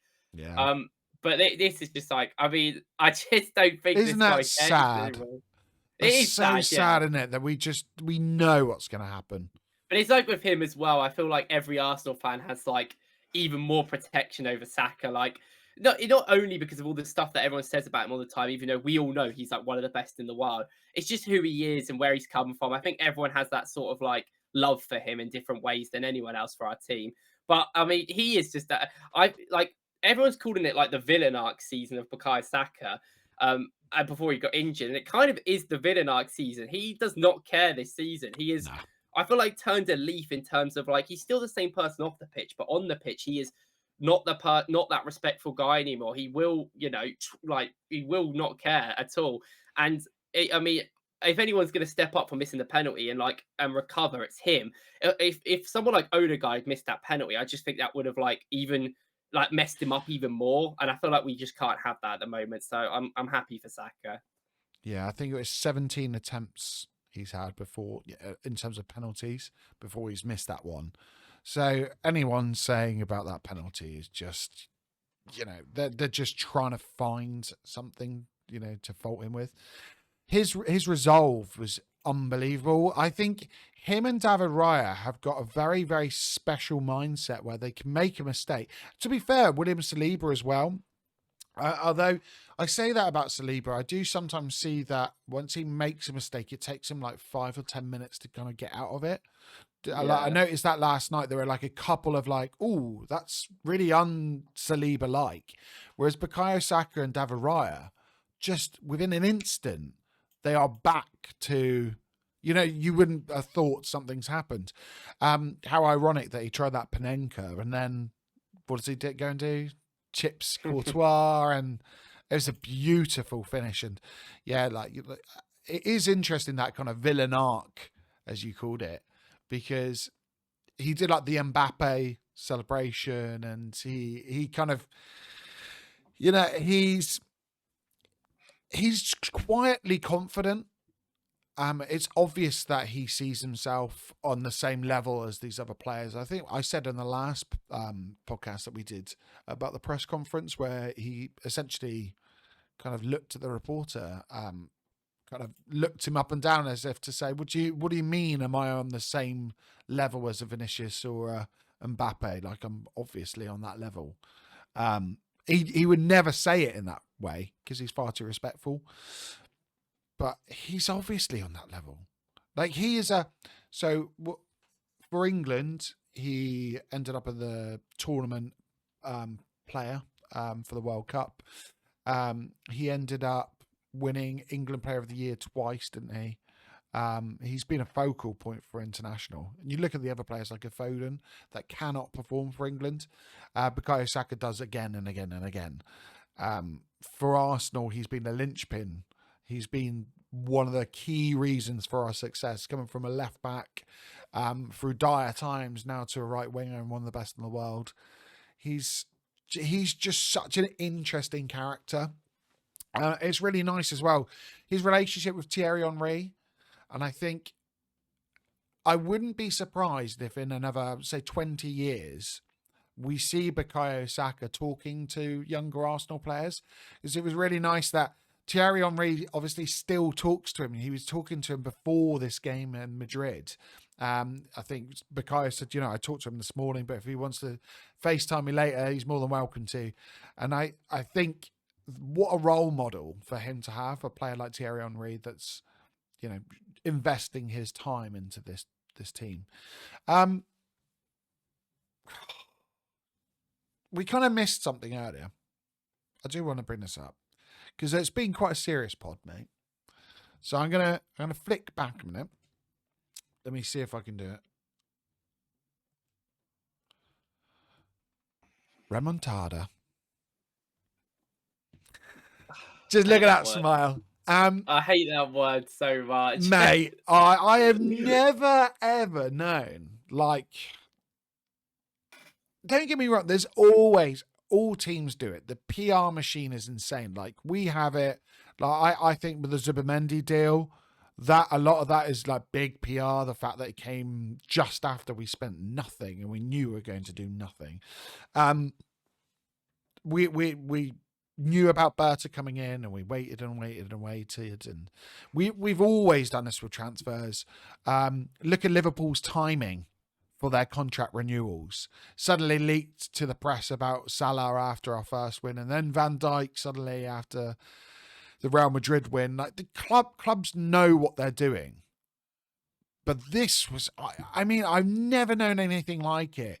The fact that Ancelotti is angry with the players and he's had words with them and they're going to close the roof, and Jude Bellingham with remontada. God, that word. Oh my God. Like, I mean, being an Arsenal fan aside, do you think a lot of like people would look at it and go, I'm so glad they didn't win? Because I hope so. Yeah. In my video, I said at the start of one of the videos today, I said that even if I wasn't an Arsenal fan, I'd just be like, screw Real Madrid. Like, they're so artificial. Like, I don't know. We've never had to deal with this. I've never seen them actually in motion. I've never played against them like this. But they're just so like artificial, everything that comes out of that club. But it's all, as much as it is media driven and there's a lot of stuff there, the players are also very much like it as well. Bellingham, what he's saying in the press conferences. They're really just dislikable, aren't they? They're just Vinny saying 9 p.m. tomorrow. It's like they showed us absolutely no respect in both of the games and before the games and after the games. Mm-hmm. Before the games, they didn't care about our tactics and they didn't even try to learn our system and thought they were good enough just to beat us on merit, which they won. And then in the second game, when things didn't go their way and then we didn't play the game they wanted, they reverted to kicking us and trying to bully us off the pitch. That's what they did the whole time. And then after the game, you get Vasquez coming out going, they didn't even try to play football. And I knew these quotes were going to come out anyway, but it's quite funny because we actually did play football way better than them. In both games, we played them off the pitch. And I just think they're such a disrespectful club in so many ways. The players are stuck up their asses in so many ways. And like, you guys have won everything. Why can't they just be graceful in defeat and be like, we weren't very good this year. We'll come back next year. Fair play. We're not going to win it, but they can't. They just can't suffer that sort of thing. It's the same with a lot of football fans. They can't ever praise another team because they just feel like it's being. And I just don't get it. Like, if Tottenham do something good, I'll praise them. I don't like them, but you can still give them credit where it's deserved. I just think it is just everything wrong with football. Yeah, well, yeah, that's why we're lucky in that situation. But like, I just think that it's that one of those situations where like, it's like, I think Real Madrid are a crybaby team, and if things don't go their way, they don't do things. I mean, they didn't put the highlights to the first game on their YouTube channel because they lost. They didn't turn up to the Ballon d'Or because Billy didn't win because he didn't deserve to win. And then he said, I mean, that in itself is just disgraceful, isn't it? It's just disrespectful, isn't it? It ruins like the integrity of everything just because you didn't get your way. One of the worst things is that Rodri is a Spanish international. Do you know what I mean? Yeah. Like, that's like one of your countrymen. Like, a lot of those players will know him internationally and be good friends with him. And you're doing that. I just think, like, look at Carvajal. Carvajal's reaction. He's essentially nearing the end of his career. He should be an ambassador for that club.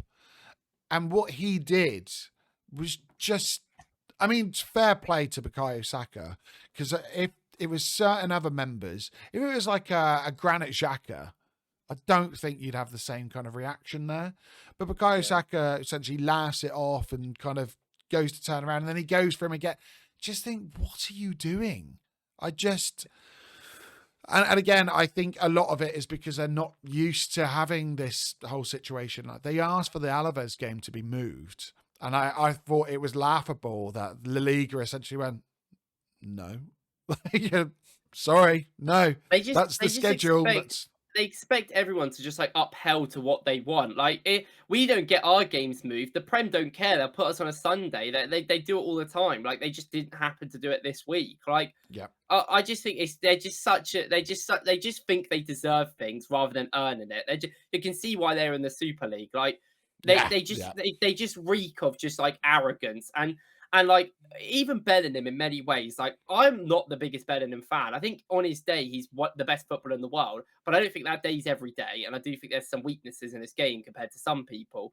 But also I get his mentality of he wants to win. He's arrogant, and I like that arrogance of him. I think that's very important. Like, Ronaldo had it in many ways. But there's a certain level of arrogance is like a disrespectful thing. And Ronaldo is a great example of that. Ronaldo had that in his career, but then Ronaldo, when he was washed and a bit old, he was just disrespectful to everyone and expected everyone to upheld to him like at United, and they threw him out, where he was like awful at United. So it made sense. He was on loads of money. Like, it's the same with Bellingham. He was horrible. Like, like I've seen a lot of Real Madrid fans talk about it, being like, it's a bit weird how he was kind of beefing Rice and Miles a lot in the game, and they are his England teammates. Like, it's just a bit of a weird situation that I don't know. It's so weird. I've kind of been an advocate for looking into Joe Bellingham because his profile would be a really interesting addition. He's quite young. He'd be, but I worry what kind of personality he would be, because I don't think a Jude Bellingham would meld very well in our squad. Like, not to say that I wouldn't want him, but I do think he would cause some issues. The fact that he is kind of, having a physical altercation with Rudiger just before that. And some people might argue and go, well, that's because, he's a real winner and stuff. But there's from what I've heard, it wasn't like one where everyone's, the whole session's heated. It was that there was a really bad challenge and he's just kind of gone and flown off the handle. So, I mean, it'll be interesting to see how his career kind of goes. But I think maybe the makeup of that squad is almost like amplifying that. Whereas like England, he can be that character, because if you look around the English squad, so there's a lot of players I've got a lot of respect for, like on a personal kind of level. And you look at their character. Bukayo Saka has obviously got a fantastic support network around him. He's been brought up in the right way. Declan Rice is the same. Jack Grealish, as much as he loves going out on the lash and stuff, you look at him, he's obviously got like a really nice person. Like, I think if you met these people just day to day, they would be like, they'd take a minute to talk to you. The same with like even like a John Stones. I just look through the squad and they're not that type of personality. It's not very English to sometimes be that kind of. Whereas Bellingham, I think maybe just having one player like that is easier. Real Madrid, they're just full of those characters. Like, I definitely think it's in elite sport level. Like, there is a certain level of like that being very important. But I'm always someone that advocates for like respect over anything, because at the end of the day, it is a sport, and it's the same with loads of other sports as well. When you look at people like Nadal or Djokovic or these like elite talents in other sports, like I mean, they're not always the most respectful people, but I like to think if they met people they didn't know, they would still be a nice person. Like, it's the same thing with like Max Verstappen gets so much like discredit because people think he's a disrespectful person, but he's not. He is just a natural winner, and he does believe he's the best in the world, which is fair. He can believe that he is, but there's also a certain level of like, when the game's said and done, when everything's said and done, there's no point of crying about it. There's no point of blaming other people or trying to fight them. You need to be gracious in your defeat, because you're not going to win all the time.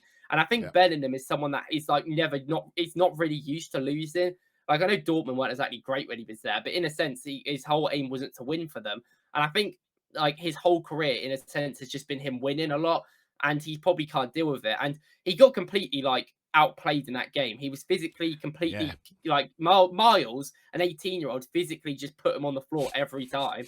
And I guess that maybe was a bit damning to him, and he probably didn't feel great about it. But sometimes you just gotta like just learn to like move on and get better. And I do think that like it's just funny all the smirking he did in all these press conference about comeback and all this stuff, and then in the game it's just nothing to be said. Now they're crying about it, and it's just like, come on, guys, like where's the respect for Arsenal? And I've seen so many people after the game as well give more respect to like more discredit to Madrid, being like, oh, this Madrid side's awful. But this Madrid side beat Atleti and Man City and weren't great in either of them, but no one said anything then.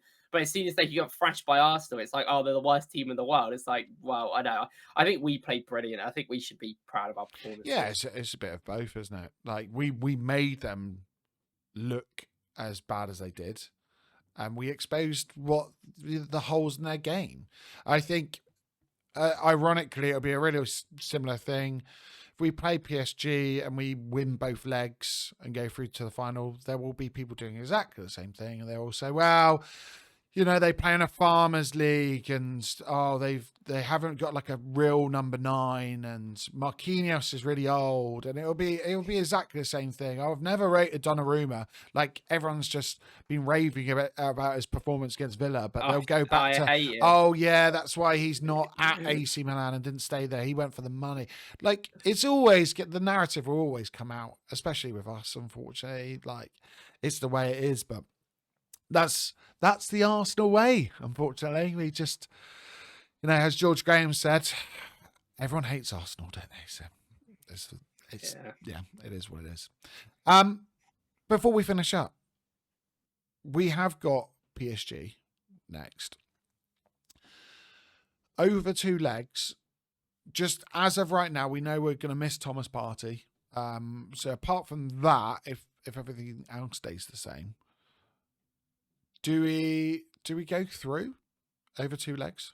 Can we get to the promised land? Definitely possible. Like I've seen people say, like even like I just think we just get in universally discredited all the time. Like well, we had that's the thing. Everyone's gone, well, you didn't play him with Kvaratskhelia and you didn't play him with Dembele. Yeah, but like wow, but we still dominated him. Yeah, exactly. I don't like. It's also like they still have the same midfield. It's the same 3 that played against us, which is like half of the team, and like I don't know. It just I just feel like even intelligent people in football. I've seen so much podcasts where people just don't credit Arsenal, don't think like we had the most convincing quarterfinal display out of any of the teams, and there's no question of who we played. As I've seen people say, like I've seen people's predictions be like, "Oh, PSG are the best team in the Champions League this year, so I'm going to predict them to win." Fair enough if that's your thing, but how have they been the best team of the Champions League? They came 15th in the qualifier, like in the league. Like I think people are just forgetting the league phase existed. Like if and after that, who have they played? They played Brest. They won 10-0. Wow. Okay, great achievement. They beat Liverpool they beat Liverpool very impressive, but they beat them on pens. It wasn't like I know like you could say that they missed a lot of chances and stuff, but it wasn't like overall convincing and scoreline wise. And they barely beat Villa by a goal. Like I know Villa and Liverpool aren't bad sides. Like we know how good they are, but I play them all the time. But it's not like they've played like went out like other than Liverpool. It's not like they've played anyone really that good and won. Like they beat Man City. Okay, great achievement in the league, but they lost to so many teams as well. And they when they lost to us, they were awful. And I know that was October. But I just don't think they've been the most convincing team in the Champions League. I think if your argument is like Barcelona have been, I feel like that's fair. I think Barcelona have been really good in the Champions League. But I think every team in the Champions League left could win it, and every team could have real problems as well. I think all 4 of the teams, I think it's a very interesting semi-finals because it's unique. And I think all 4 of the teams are like in a situation where maybe they didn't expect to win the Champions League this year. In many ways, maybe Barca would probably argue that they would think, but I mean, with Hansi Flick coming in, I don't think they really would thought they would be this good. So I genuinely think maybe other than Inter, I think none of these other teams would really expect to be here, and they've all got a brilliant chance. They've been brilliant in this competition, and we are in many ways PSG's kryptonite. And I said this about Real Madrid. I think we are Real Madrid's kryptonite as well. They love counter-attacking well. We're great at defending counter-attacks.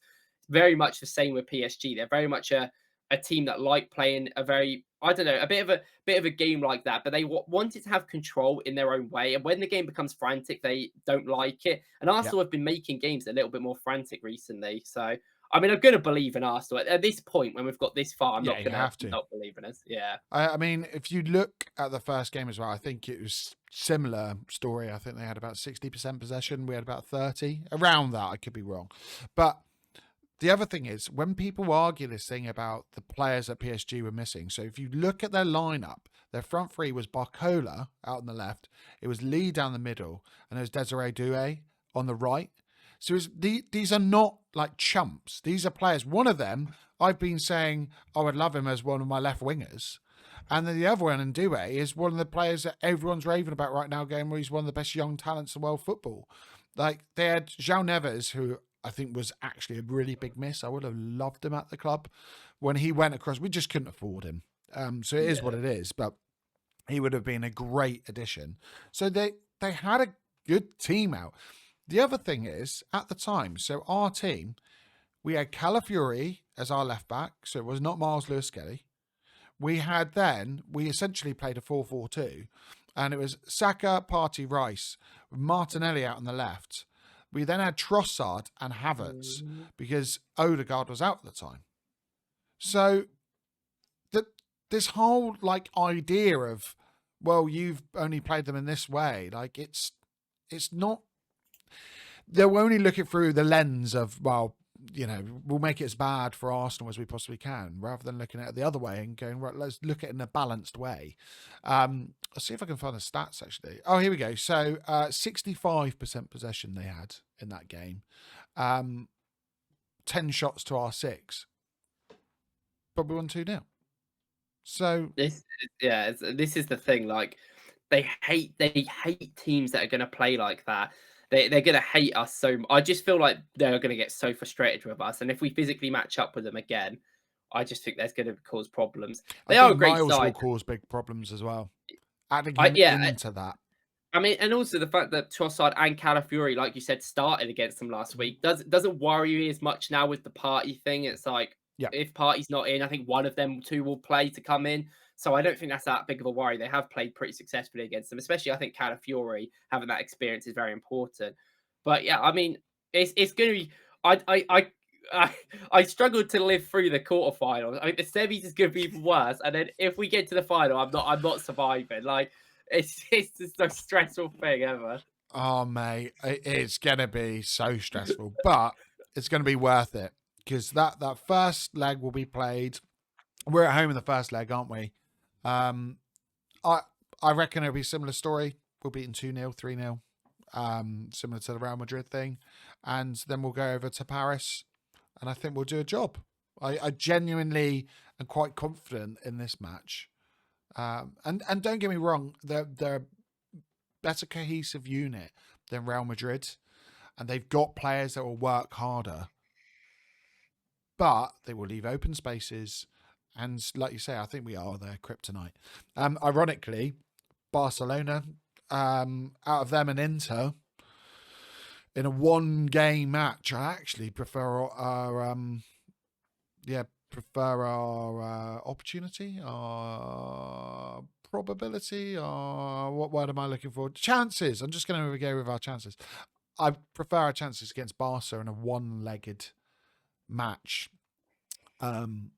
Rather than Inter, because I think Inter would be stressful again. Like when we played them at San Siro, it was just like, oh my god, that game was so annoying. Like, again, wasn't it a penalty? Was it a penalty they scored against us? Yeah, that was like some dodgy handball by Saliba. Yeah. So it's not like it's out of the realms of possibility of us beating them. We have got a chance. I'm not saying we will do it, but we've got a damn good chance now. It's so. I mean, we said it. I mean, every Arsenal fan, I think, said it, and they got like cooked for it. But we would rather have Real Madrid than Atleti. I mean, I remember when they took the 2-touched penalty, and I was like, oh well, I don't like. I think it's a bit dumb, but I'll take it because I want Real, because I just think we're a better outfit. It's the same with PSG. I think we're going to be better against PSG than Villa. I think Villa it would have been like the most painful, and it's the same with. God, could you imagine playing in them and then going out? Oh, Yeah, and there's I mean, they almost got through. I was worried yeah, for a bit because I was like, I had two minds because I was like, oh, get playing Villa in the semi is kind of cool because like I would still expect Arsenal to win, but also like I don't want to play Villa because they're just an annoying team to play against, like especially at Villa Park. Like, oh but it's yeah, just like yeah. it's just such a weird Champions League campaign, especially with the new system. With I feel like some teams have played way like obviously they played well. I mean, I see the goal scoring stats and they're like, oh, this player scored this amount of goals. It's like some players have played more than others. I think it's a bit unfair. Yeah, yeah, yeah, it's true. About Do things. you think there needs to be like a restructuring of the Champions League next year? Because they're talking about it with essentially, the final standings of the league phase, and the fact that essentially we've had no. I mean, you could argue we've played less games, so that was our reward for it. But we finished so high in the league stage, and then we constantly have to play the second leg away. I mean, it's. Do you think that needs to be altered, or you kind of? Well, yeah, yeah. No, this is actually like that's crazy you brought that up because I had a massive rant about this yesterday to my dad. Because I just said like it makes no. Was this after he was hammering you about the Tierney shout? yeah. But I literally said about the Champions League, like I like the format, kind of. I don't like how there's more games. I think that's a Mm, problem. But my biggest issue with the format is there is so much luck now in it compared to last year. yeah, I feel yeah, like, and I don't like that. Everyone's going on like Liverpool came first, and like and then they got PSG because their PSG were like 15th or whatever. But like realistically, Liverpool's whole games they played before going into the top eight were kind of like a lot easier. I know they played Real, but home games I don't really look at too much. I look at the away games more because in Europe I think that's more important. And Villa and Liverpool's away game in the Seed 1 pot was RB Leipzig, who played 8 games and won 1 and lost 7. yeah. Like, our away game was Inter Milan, who were like the third biggest team. And like everyone else, And and then previously we had got to, to the final, and like, yeah, and we had to play Sport in a way as well in our C2 one. And I just think like the draw is like incredible. Like I don't know. I just think in so many ways, like PSG are a great example of that. They're in the semi-final now. They're yeah, definitely playing a lot better. But they came 15th because their schedule was like way harder than everyone else's. I think they played Man City, us, Bayern, Real Madrid, something like that. They played like 4 major teams. Um, and I just think when you look at that, I just think it's too luck dependent. And then when you get into the next factor of the draw, we got obviously drawn at the top of the whole bracket. So it means we're home every game, like guaranteed. And I was saying this yesterday to my dad. I was like, it should be seed dependent. It yeah, should be based on your seed because we came third. We should only be the second. We should only be away if we're playing Liverpool or Barcelona, who are above us. Anyone else, that we should not be. PSG came 15th. I mean, and we beat them as well. yeah, I think it's a bit stupid, but I actually think how it's worked. And I was actually like looking at some stuff about this. I actually think having the home leg first this year has been more important than having the a home leg second. And I get that it's always an advantage if it goes to extra time, you've got that home crowd there. But I actually think for us, more importantly, getting that lead is better than because I think if we went away to the Bernabéu first, and let's say we got a draw, we drew 1-1 or something, I feel like there's still a lot of expectation that we need to go into the Emirates and win. I feel like it's better yeah. having I that know what you sort of mean. buffer to be more free at the Emirates and have that attack and power, and then at the away go and defend. So I think for us, it actually helps us. Mm. Um, while we're kind of on that, because I don't know, part of me, I think, do away with the amount we got an extra Champions League spot next year. It's like it's not even the Champions League anymore. Most of these teams that don't even have a chance of being champions, so it's just crazy. I feel sometimes maybe that's a way of bigging up the cups and giving places for the cup positions, or like the Cup Yeah, Winners' Cup yeah, was a great yeah, idea. Like it's gone yeah. now, but it was like a genuine, like really cool thing where it's like just the champions of these cups playing each other, and you had like really different types of teams, but and I maybe would, it bring yeah. value back to them somewhat. I But would love it if like the FA Cup winner got in the Champions League, but I think with that you have a lot of problems because say that if the FA Cup winner's already in the Champions League by qualifying third, then like do you automatically give it back to the league anyway, or are we yeah, going to give it I to would just do that. I because would just go, because yeah, what they used to do, like when they did the qualification, they did it as like if you were in the final and lost, you would yeah, get it. And to me, you should not be getting a yeah, Champions League spot for if you losing. lost to the FA Cup final. So it Yeah, is a weird situation, but I mean, yeah, I think they need to do stuff like this to make the cups more important. I think in Europe it's so like monetized now, and I do like it from a neutral perspective. It is fun to watch all these European games, but when it's like an Arsenal perspective, it's like there's a lot of games they have to play. They have to go to some of these really tough away games, and it just feels like if you lose, that's it. It doesn't really Yeah. matter. And I just think like the Conference League being a thing, I think dilutes all the other competitions in a way. Like I'm watching I the mean, it Europa must League. be And I'm nice just for like, like if you're like a West Ham fan. Like it must be a nice experience for all those teams, but at the it's the same problem time, with it is like, well, I mean, Chelsea are like 99% favorite to win it this year, and it's like the issue I is have that with it. If you actually like an odds thing? Please tell me I think that's I actually. think I think they were like I think they were 8% chance to get to the Oh final or my something like god! that. They are now in the semi, so I guess, but that was before the last game.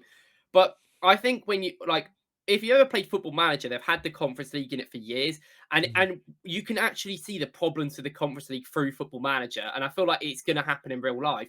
The whole point of it was to get like smaller nations to kind of be like have a European away day or have like that sort of like knockout tournament, which Yeah, is fair enough. But in if you play on Football Manager, every single year the Premier League team that just falls into it wins it, no matter who who it is. So if it's Brentford, Bournemouth, they just win it. And I know that's not going to happen every year because Tottenham were in it and they went out of it because they're not great. But Chelsea like are in it now and they've got £1 billion team. They just had a poor season. They're just going to get a free trophy. Like and yeah. Roma won it, and then obviously there's been certain other teams win it, and it's just like when Roma won it, and they were going on about Mourinho being his first European trophy for Roma. I was just like, a team like Roma like should be winning this competition. I don't think that's that impressive. Like I just think it kind of dilutes things, and then you're going to get in the history books. You're going to get all these achievements, and I'm like, is it really that impressive? Like Florentina are like in the final. They've been in the final 2 years in a row or something. Like they're not even that good. They're like a mid-table Serie A team. Like, I mean, that's harsh. I Actually, good this I season. But mean, maybe this is a good one for a pod for us to do and talk about these things because I also think that the top goal scorer, people talk about Rafinha, it's a complete different format. I don't think you can even compare it. It's yeah, just so maybe that's something else that needs to be restarted. But yeah, maybe next time we'll have a little chat about that.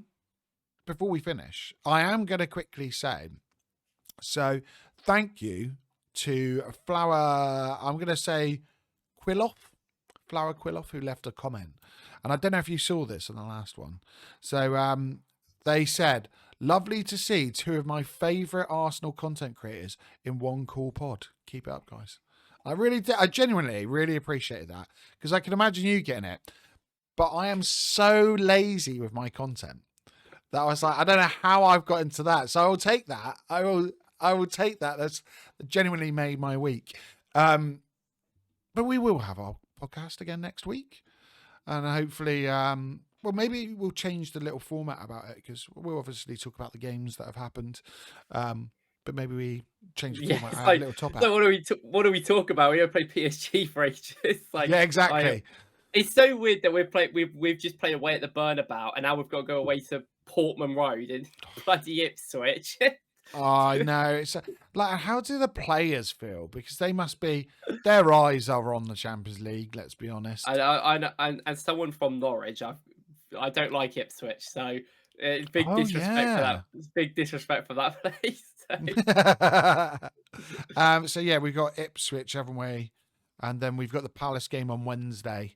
So And then we'll a week probably off before the PSG. yeah. So we'll That's good. probably talk about them a little bit. Do we do a little prediction? What do you reckon? Ipswich 2-0? Like I Yeah, think we've got to roll them over, regardless of the squad. yeah. Ipswich are like one of the weaker sides in this league, And then especially at Crystal home. Palace. Now they've got their cup match around the same Yeah, time as yeah. PSG. It's on the weekend after our game. So I think both teams just play a youth team, Yeah, and we rest just everyone. we just go. You know what? We're both in the same boat here. All right, let's make a little deal. We just play. We'll just play our under-21s. It's fine. We'll all take the we'll take the revenue from the TV rights, and we'll just call it a day because no one cares about the Premier League right now.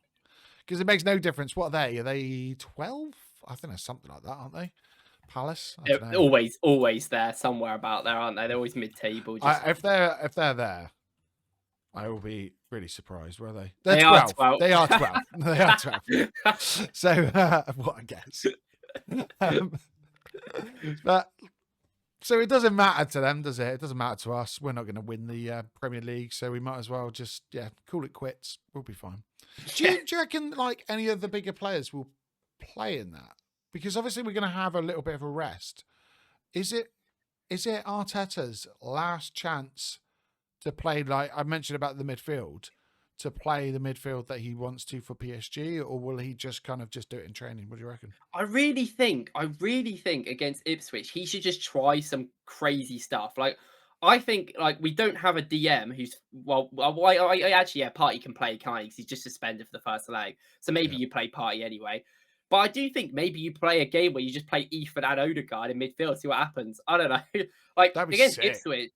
Ipswich, I think that could be quite fun. Like I feel like he should just do something like that. Like I think he will go a little rogue. Maybe not in the Ipswich one as much, but in the Crystal Palace one at home, I think he might go. Ethan didn't get on, did he, against Real Madrid? No. And I think that was a real big missed opportunity. Give the player, give the kid just 2 minutes in the Bernabéu, because I just don't understand. Right there, we're not going to concede 3 goals in the last like minute, because were there like 4 minutes added on, I think. So and we scored in the 93rd. Just literally bring him on the last minute. It would have been a really just nice experience, albeit maybe a consolation as a token gesture. But I think for Ethan to step out there and go, I've actually been on the pitch there. I felt that, that feeling of winning. Well, we brought Tini on, and I felt that was kind of like I don't know, like thanks for the playing for the club sort of thing. Yeah. Ironically, he would have played there as well. Well, actually, I say that he might have been injured at that point. Real Sociedad, he was always injured. So, it'd be interesting. Right, mate. We will call it a day there. Please, if you haven't done so and you've made it to the 2-hour mark, what a podcast that is. If you've made it to this point, please like and subscribe on Woklz YouTube and Woklz on X. You'll find me on Forder and Footy on X and TikTok, or Forder and Football here. So just click that subscribe button. We will see you next week. Again, Friday, bright and early. See you all soon.